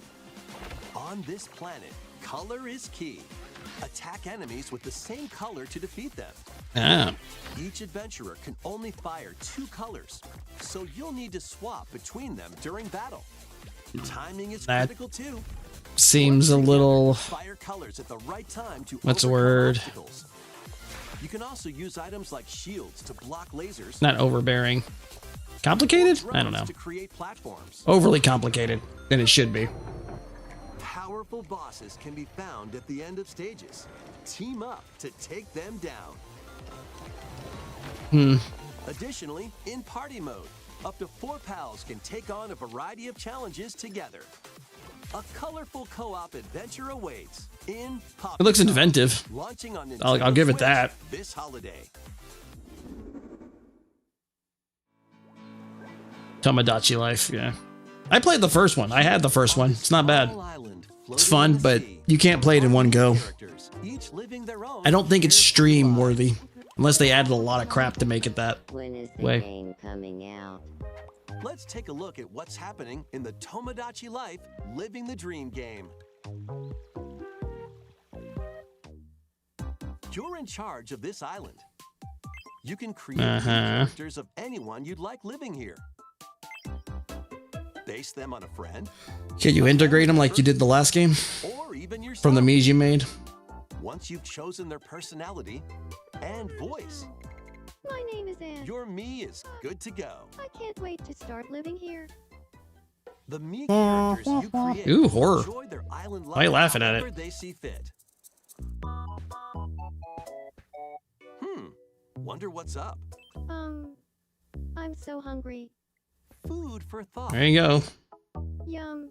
Just give him random food. Did you like it? Looks like that hit the spot. This me looks bored all by their lonesome. Probably uncomfortable too. They're on the cement. Someone needs a pick-me-up. You two, be friends. Leave a charcoal with a Gramby. I mean, they spent all night thinking up. All right. Getting familiar. Hit it off, all thanks to this meetup. I guess we can't show them being together because, you know, despite that, This is just a small it's slice still of the life here Nintendo. on the island. Still for Stay tuned kids. For more information in the future. Oh, those are fucking, I forgot they're called. Super Scopes.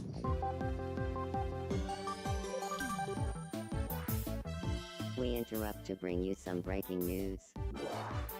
This just in, following previous reports of a 2026 Jesus release, Christ! we can now confirm that I mean, it's like Tomodachi September, so I Life guess in a it's Dream launches next kind of natural this stuff is More going on to show the up story as next it year, but develops. still. There was breaking news in that trailer. Tomodachi Life, Living the Dream will launch next spring. Ah.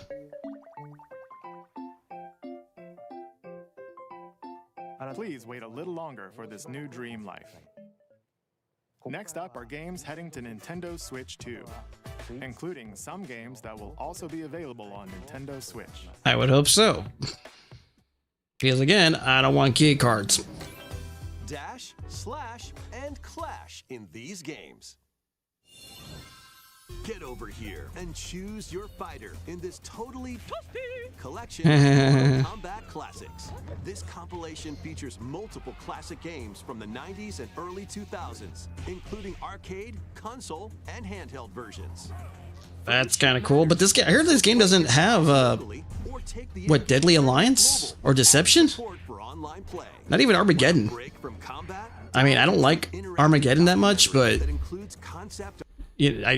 at least for completion's sake. Archival footage and exclusive interviews Or Shaolin Monk.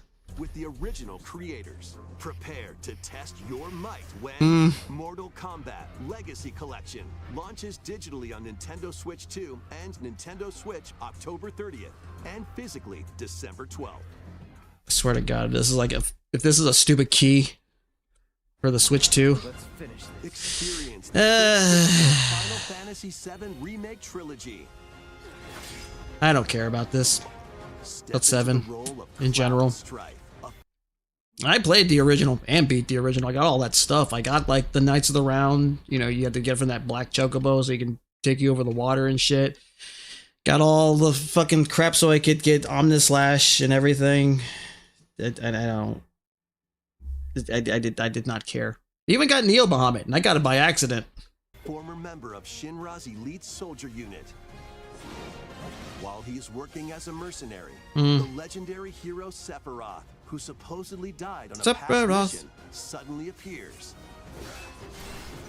The fate of the planet is now in your hands. Final Fantasy VII Remake Intergrade launches on the Nintendo Switch 2 system January 22nd. They should really put that there's going to be a key card, because I believe this is also a key card. Save the world from malicious machines in this action roguelite adventure. Oh, great, I love the roguelite, Rescue great. robot allies, collect resources, and create a place for others to call home. Then, customize your weapon classes and unlock powerful abilities. You can also catch fish, harvest crops, and craft items between missions.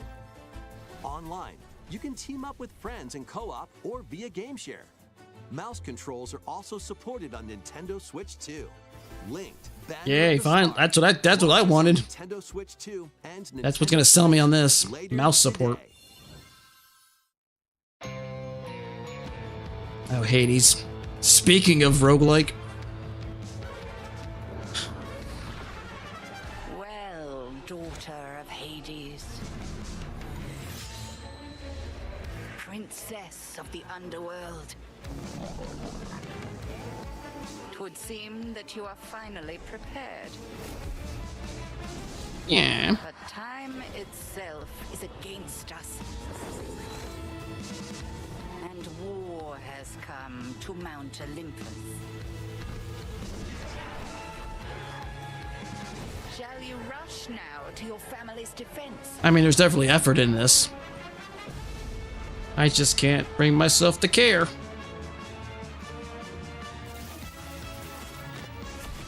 Or shall you strike our enemy in the heart of the underworld? Man, that'd suck if like she stubbed her toe.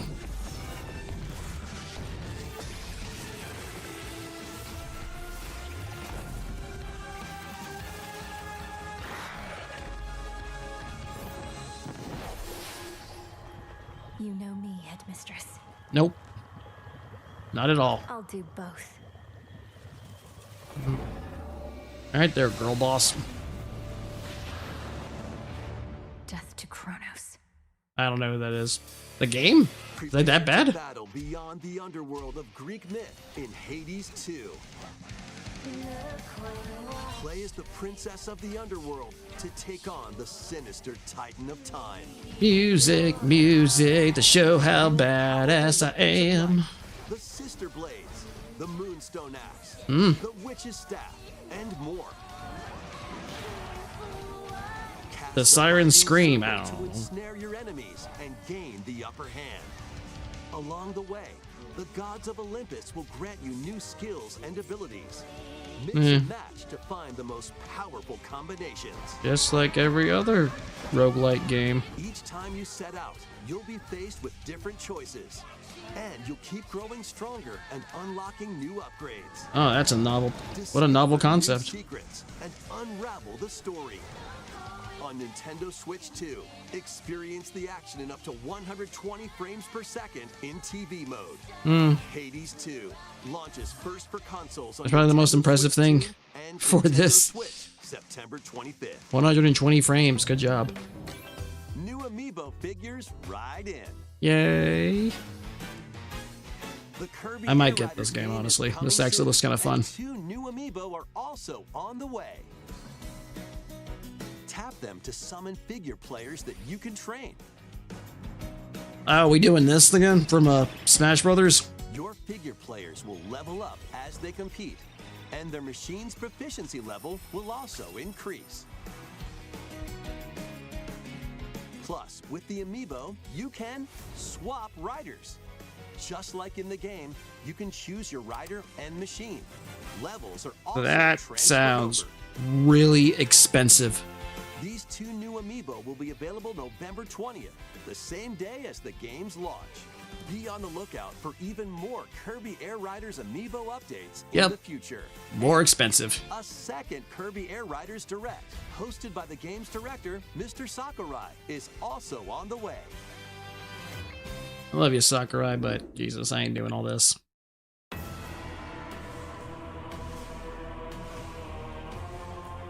Zelda? Oh, it's more of the Hyrule Warrior stuff. I don't care for these types of games because they get really boring really quick. After traveling back in time, Princess Zelda meets the first king of Hyrule, Rauru, and the queen, Sonia. She joins them Well, to that's take on Demon King Ganondorf questionable. in a conflict that will come to be known as the Imprisoning War. Take on hordes of enemies as you fight alongside your allies. We're amazed that This brave Korra this game is so popular. Apparently these games sell, I guess. Get familiar with your allies' abilities so you know which character to swap to in any situation. Zonai devices can bring water, wind, and other effects to combat. Make strategic use of them to counter Wind, your water, and enemies heart? and alter the flow of battle. I have yet to fully play or even finish Tears of the Kingdom. Sync strikes can deal high damage Mm. or have a variety of other effects. Invite a friend to fight alongside you in split-screen co-op. Yay. And with Game Share, you can play together on 2 separate systems, even if only one player has the game. Yeah, that's gonna run well on the Switch one.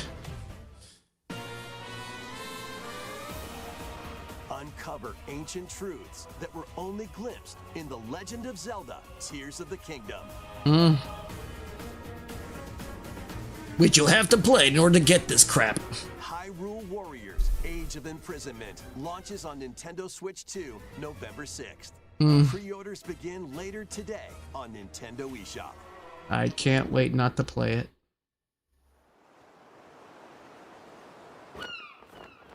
How's this? Right, that's enough for one day. Time for me to head back to the Oh, Dragon Quest. And remember, not a word about this place to anyone. There's more to the world than this island, and we're going to prove it. Okay, 1, 2, 3. Yeah, 7. Why not 8? 8 was a lot better than 7. 7 was long as hell. Isn't that like the art style from that one movie of, what was it, 4? I don't know. It seems like they're trying to steer less and less from Akira Toriyama's artwork, and I don't like that. It all began with a spark of curiosity. Guided by a mysterious tablet, a group of young heroes embark on a journey to reclaim a lost world. As they venture into the unknown, they'll encounter mighty foes and a myriad of twists and trials. What awaits them beyond it all?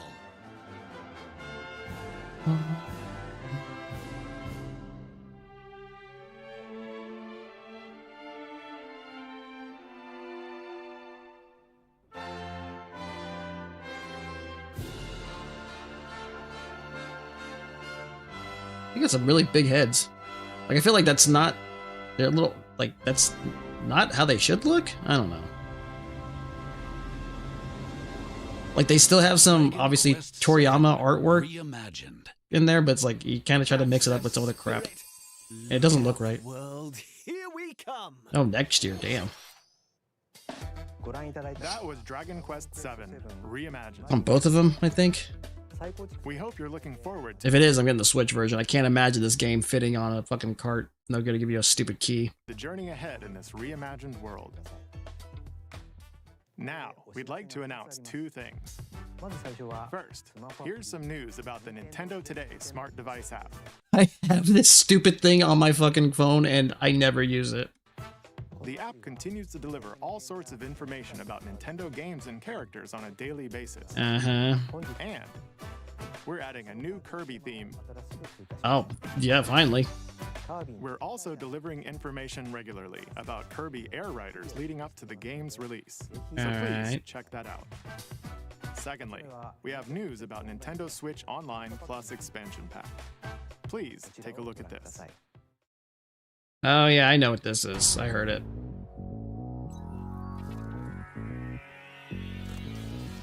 Coming to Nintendo Classics, Virtual Boy. Why?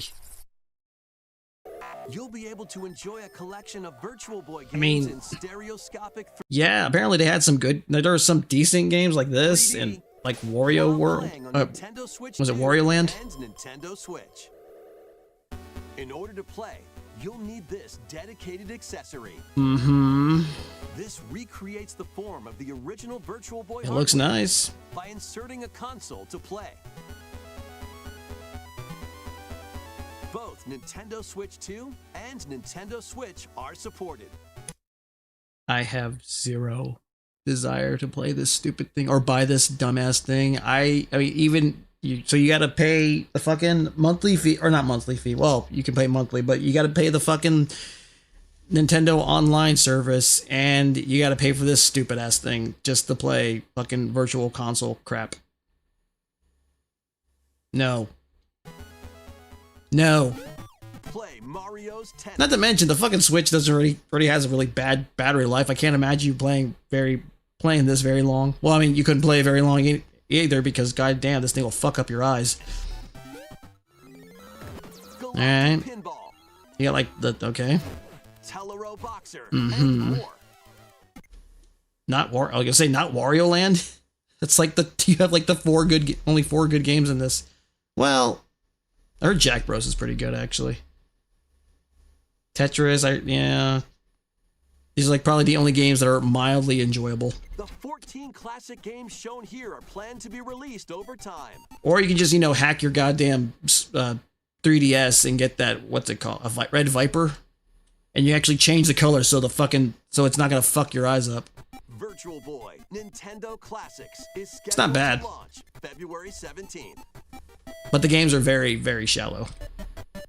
The dedicated accessory needed to play Virtual Boy Nintendo Classics will be available in the future. A cardboard model of the accessory will also be available. Oh, how very generous of you. Ooh. We hope you're looking forward to Virtual Boy Nintendo Classics. Okay, let's see some more headlines. Alright. Have fun destroying your eyes.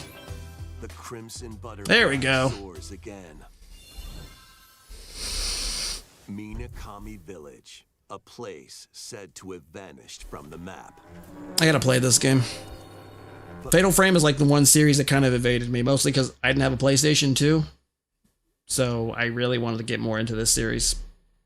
I only played the first one. I need to play the second one soon. When twin sisters, Mio and Mayu, find themselves lost and wander into the village, they encounter the unthinkable.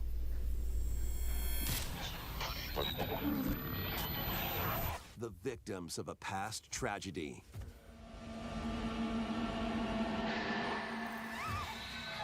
Now, Mio must use the camera obscura, a device that can pacify the unsettled ghosts and find a way home. I'd rather this guy not talk over this gameplay. Looks actually kind of cool. But as she delves deeper into the mystery, don't laugh. Inside jokes are rude. Mayu's sanity slips away. As it does. Where will the Crimson Butterfly lead them? Fatal Frame 2 Crimson Butterfly Remake launches on the Nintendo Switch 2 system early next year. Upgrade your play with the Nintendo Switch 2 editions of these games. In the Nintendo Switch 2 edition of One Piece Pirate Warriors 4, you'll face off against more on-screen enemies than Keep hearing people say, "Oh, you should get in One Piece." I don't want to watch all these episodes. Enjoy camera play and more in Overcooked 2, Nintendo Switch 2 edition. Serve up dishes and reactions while you cook together. Mouse controls are cropping up in the Stardew Nintendo Valley's not Switch bad. 2 edition of Stardew Valley. Plus, up to 4 friends locally can play in split-screen multiplayer. Well, that means nothing to me. And with Game Share, up to 4 I generally play this game on my own anyway. if one person has the game. 5 new levels, including Candyland and Museum, are dropping in with Human Fall Flat Nintendo Finally. Switch 2 edition. Plus, with mouse controls, you can enjoy a new way to wobble with physics-based fun. Craving Oh, here's that streamer game that everyone loves. Power Wash Simulator I know it's very makes its vague, but whatever. triumphant return with a shiny new entry in the relaxing Clean 'em Up series. I'm sure it's great. I just don't Unholster your care. washer and effortlessly blast the dirt away as you transform your sullied surroundings into squeaky clean scenes. Hey there, little kitty. Make use of new tools and supplies, including The hell did you go through? a surface cleaner, Make it all that filthy. additional power washers, and rigging equipment for those hard-to-reach places. Wash your way through a fresh campaign as you explore even more of Muckingham. Venture into new grimy locations, including Detergent Toe and Lubra City. After a hard day's work, take some time to unwind in your home base and spruce up the place with furniture and accessories you've collected. And for the first Yeah, time, collected, up to 4 not players stolen. can make progress in the campaign together in online co-op. Or split the work between 2 players with local split screen. Yeah.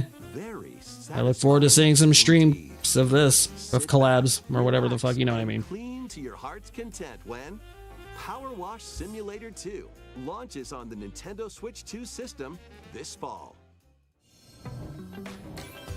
The fruit matching phenomenon returns. The what?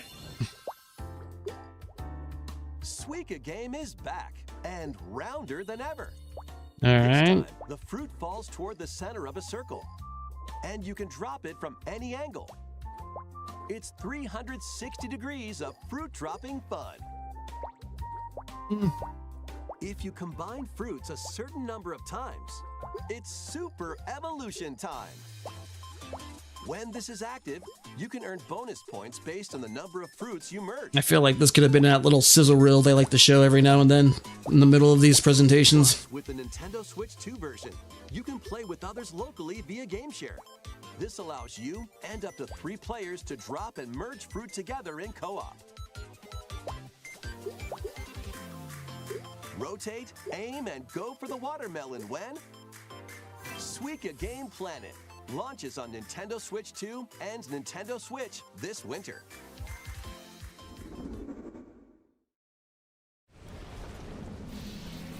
What's this?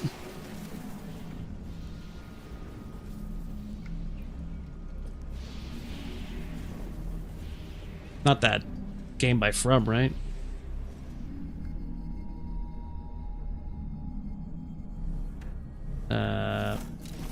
Metroid?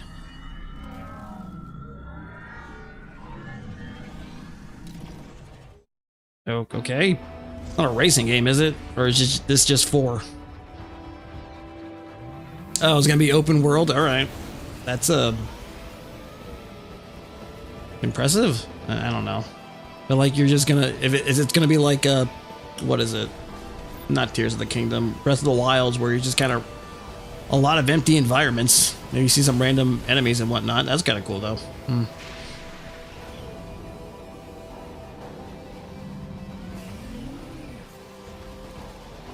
Mm-hmm.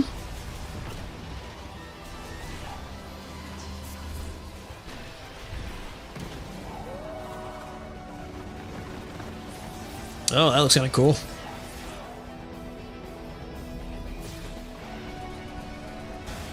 Felt like you could have just pulled that with your hands, but okay.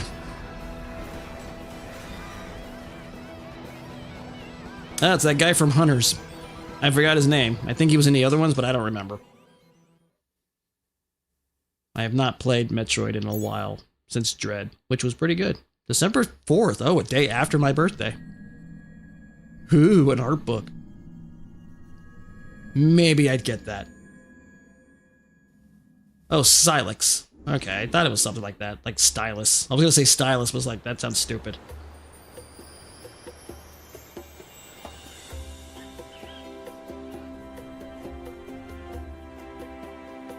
Oh, Donkey Kong. This is where you're from, DK?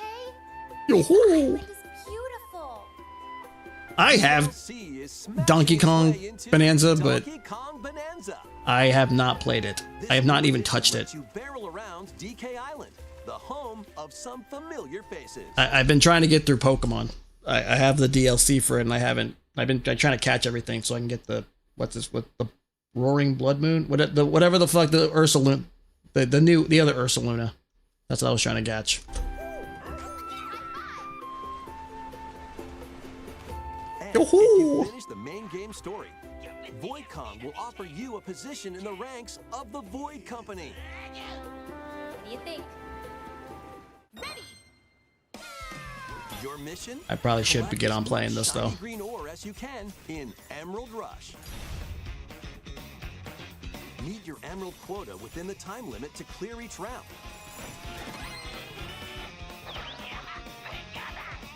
The key to amassing emeralds is collecting fossils to gain perks. Uh-huh. Collect a fossil and you'll get to pick from 3 random ones. Perks have different effects, like getting more emeralds from defeated enemies or more jam-packed treasure chests. There are all sorts to choose from. I mean, I haven't heard anything particularly bad about this game. I just have been kind of just slipped my mind.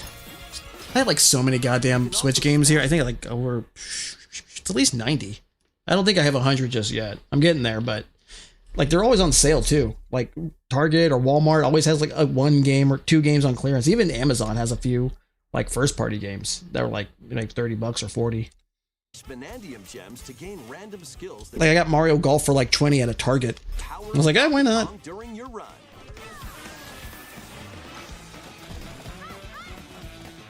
Your perks and skills reset after each run. But fossil and vanadium gem locations stay the same. Refine your winning strategy with each go. When a run ends, you'll earn in-game rewards based on how well you did. Playing can net you new fashions and statues to display on DK Island.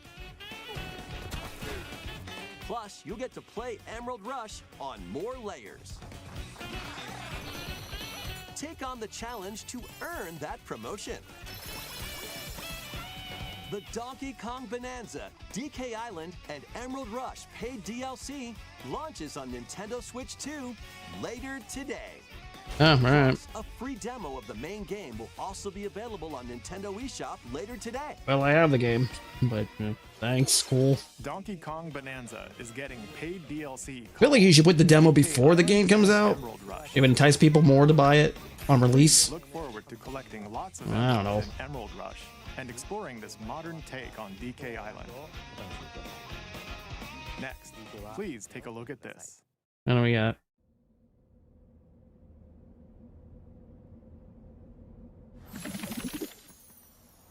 Oh, Pokemon. Oh, is it that Ditto thing? The transform Pokemon. That 1,000-yard stare. Amazing they were. Amazing that this thing was supposed to be a clone from you. I don't know how you got that from that picture, but alright. Freaking weirdo. This land is just waiting to be shaped by a Ditto that looks like a human. And what's that in the grass? I mean, it's not out of the ordinary. That's Bulbasaur, a grass-type Pokemon. This and Detective Pikachu is probably the most tame interpretation I've seen of a Ditto becoming human. And there's some other stuff.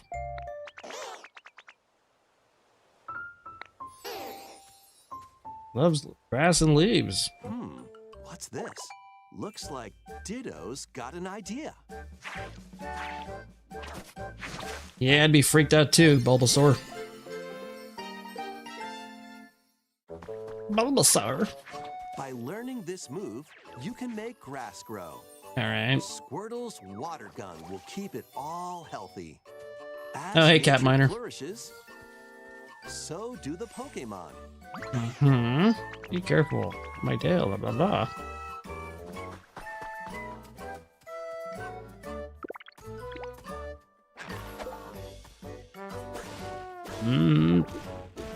Is Collect looks like a game, alright. Like a Animal Crossing type of thingy? I don't know. Till the fields and grow delicious crops. Did you already talk about this? Yeah, I talked about it earlier at the beginning, like around 6.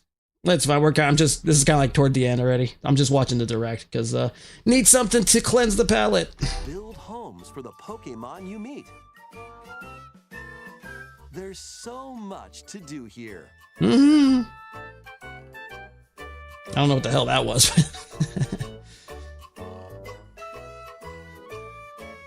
I mean, it looks cute. I'm sure someone will like this. Go at your own pace. So please omit Have a wonderful space before or you disregard my opinion of the 30-year-old talking about a kid's game. And you build a Pokemon Center. Impressive. Didn't know you had that technology. Pokemon Pokopia.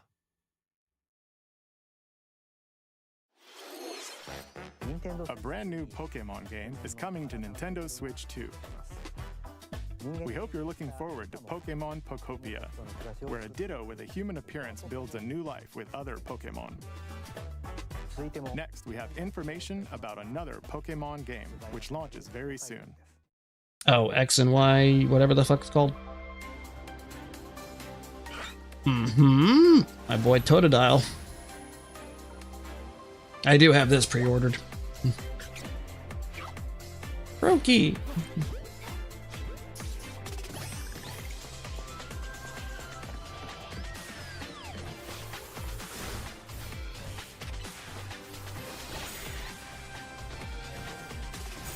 I heard you can like transfer a Pokemon to this game, but you can't take them out, which is making me a little iffy on even playing this game now. Because what the fuck? They have Pokemon Champ. I was kind of hoping to get some Pokemon for like Champions when that comes out and whatnot, and try to train them and get some of these Mega Evolutions with my Pokemon. But whatever. Unless it's gonna be like an update or some shit.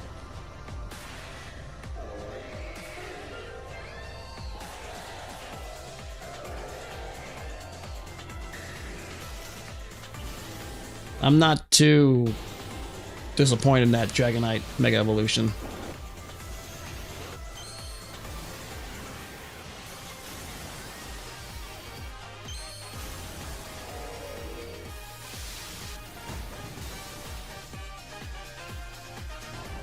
I'm guessing this is like a sequel to X and Y, considering most of these characters are not just from the first one, but older.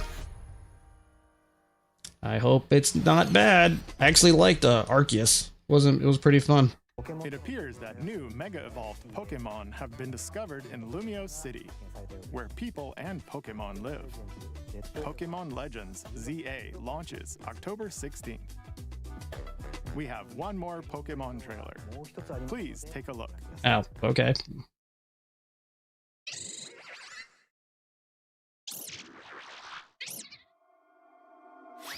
I forgot what that thing's called.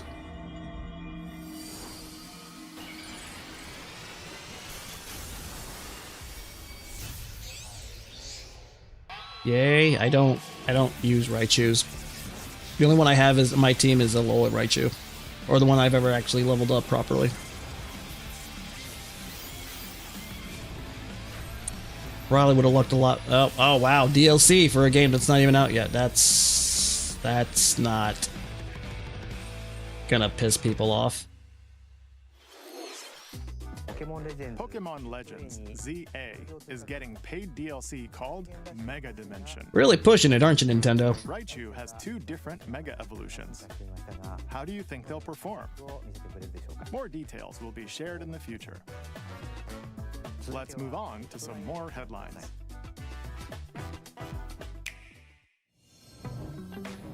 Ready for some killer fun in the sun?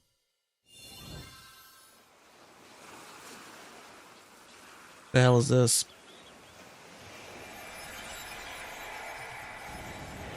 Oh, Danganronpa. Okay. Kind of weird that you would follow Pokemon with this, but okay. Are you okay? You seem pretty out of it. Originally released over 10 years ago, Danganronpa 2 Goodbye Despair is making the ultimate comeback. While on a school trip to Jabberwock Island, you and your classmates are trapped in a murderous game. After each deadly incident, a heated class trial. I feel like this is every other Danganronpa game, so I don't see how this is different. Action, you'll shoot down contradictions and Honestly, I probably would actually like this game for all I know. counter opponents to reveal the truth. And 2x2? along with the main game, an additional story is included. Hmm. One incident will trigger an entirely new scenario with different victims and culprits. The wait is over. The next class trial is about to begin. Danganronpa 2x2 launches on the Nintendo Switch 2 and Nintendo Switch systems next year. Make history in the 3 kingdoms. Okay. Dynasty Warriors Origins is marching on to Nintendo Switch 2. I'll be honest, this is kind of like a dip in quality, or in terms of like excitement when it came to the Switch. Like, it had me at Pokemon a little bit. The 3 kingdoms, an era of warring factions. I think I remember this. We're learning about some of this. Chow Chow. Sun Jian, Sujian? or Liu Bei on your journey to become a Oh, that's how you say it? I thought it was Lu Bu. Or I'm thinking of Tilda Hun's, like, cousin. Or nephew. I forget. story and may even alter I know some historical events history. of the Three Kingdoms. Plus, Hey DLC is on the way. Why do they make it sound like a good thing? Pay DLC. Hey guys, you paid $60 for this game. Guess what? You get to spend more money on it. Choose a different path and experience new developments that weren't in the main story. Walk your own path and become a one-man army. How about you just finish your goddamn game? I don't know. Dynasty Warriors Make this Origins unlockable? and the DLC both launch on Nintendo Switch 2, January 22nd. Two fates are now intertwined. Oh, Monster Hunter Stories, I guess.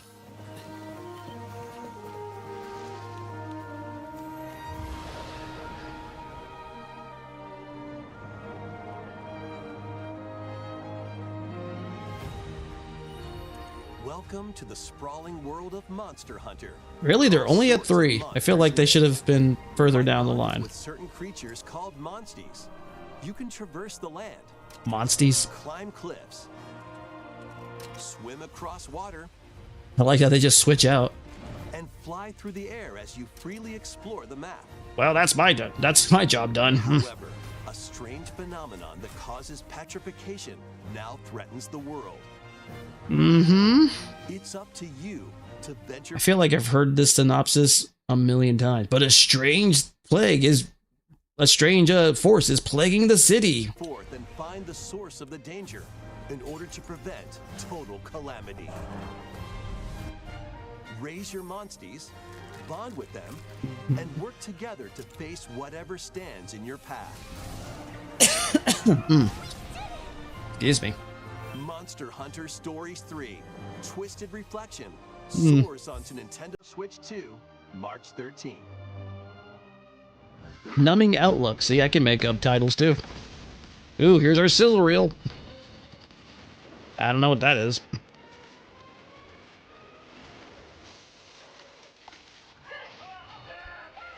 Oh, this guy. All right.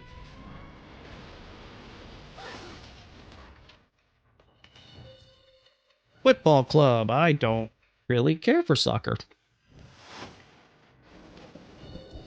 Dragon Quest. Oh yeah, that's coming out. I'll probably be getting that at some point. Oh, yeah. Maybe? I don't know. Depends how much it is. Or if it's on an actual key. Or actual disc. Or cart, not a fucking key card. Little Nightmares, still need to play 1 and 2. Wow, this is... That is not too far off. Reload... I heard they changed some stuff. I don't know. I would like to play it.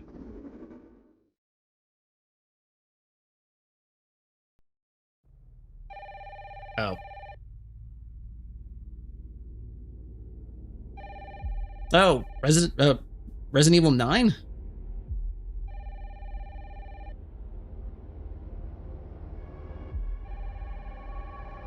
Yeah, I heard about this one. Hello? Yes.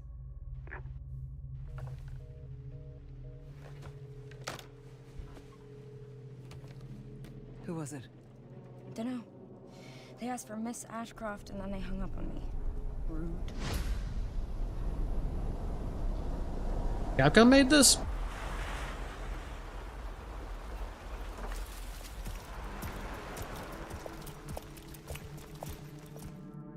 Oh, you're FBI?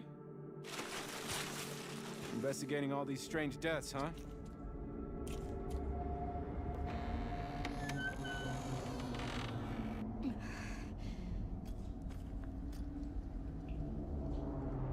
Grace. Stay close to me. Honestly, if this is gonna be like the other ones, I will play it once. I'll enjoy it, but I'll have like zero desire to play this again. Honestly, especially if they have this whole taking control away from the players like the last two had, and where you can barely skip cutscenes, and I will have less desire to play it over again. That's one of the bigger problems I have with these current Resident Evil titles. I've been watching you. Oh, look, another mansion. Hmm. Oh, hospital mansion. Hmm. Unique. Tell me what's going on. Where'd you get that picture? Something important. Or how'd you take that picture?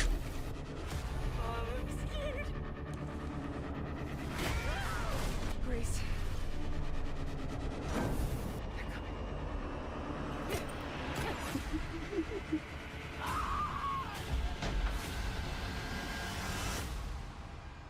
There's no escaping your destiny. Destiny? What the hell was that?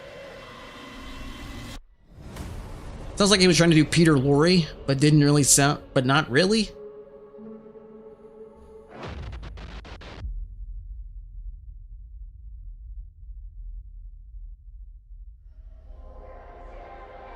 Okay, 7. Oh, they're coming out to the thing. Yeah, okay. No more Cloud Edition? Or is this also a key card? Because that somehow seems worse. In the Resident Evil series is launching on Nintendo Switch 2. Mm-hmm. We hope you're looking forward to Resident Evil Requiem, where you'll face unknown nightmares.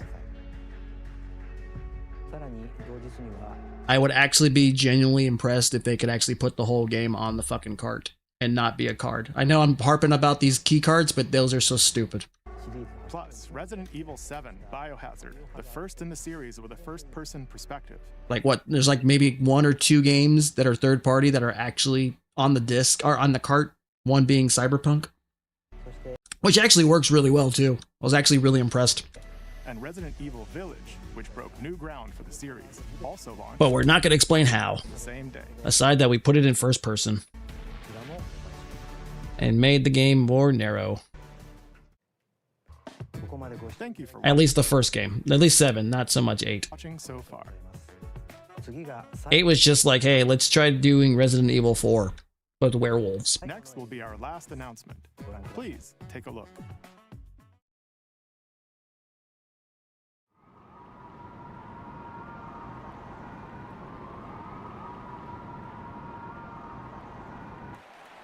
Oh yeah, Fire Emblem.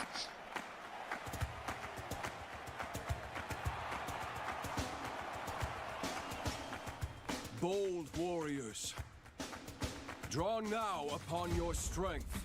The hell's with the dreads? To the devotion in your beating hearts.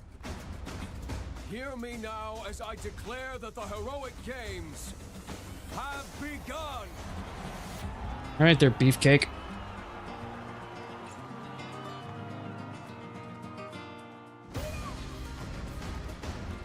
I only want to fight so I can save my father's life. I already hate your hair. Good God, I miss the last games like on the DS where you could, or the 3DS, whichever, no 3DS, where you could at least customize your character a little bit, preferably Robin. I don't know why they keep giving me these horrible looking characters. I didn't even bother with Engage. Engage looks so fucking lame. I like Three Houses though. That seemed alright.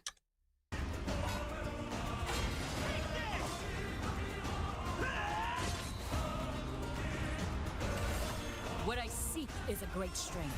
An unyielding strength for any foe. Sheer strength to uphold the faith I hold dear. Strength. Above all, I need the strength to lead my people. Sure saying strength a lot. Alright. Oh hey, Alucard. Holy crap, it literally looks like Alucard's fucking portrait right there. Jesus. Seriously? I must cull it with this blade.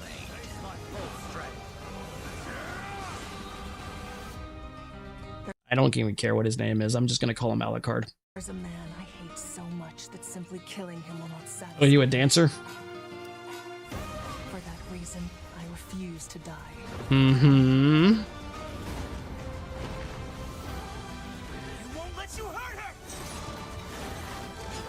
And now warm blood is served in a crude cup. You think I'd let you deny me my feelings? I refuse to accept defeat. Not now! For those who stand upon the final stage, I shall grant whatever wish you may desire. So say I, The divine sovereign. Oh, do I get to pick between characters? I mean, I don't find either appealing, and I kind of would rather have my own character, but okay. The years were long, weren't they? Oh, Sothis. Wow, you got Have you older. forgotten me so soon? Kind of thought that she was naturally young, but okay.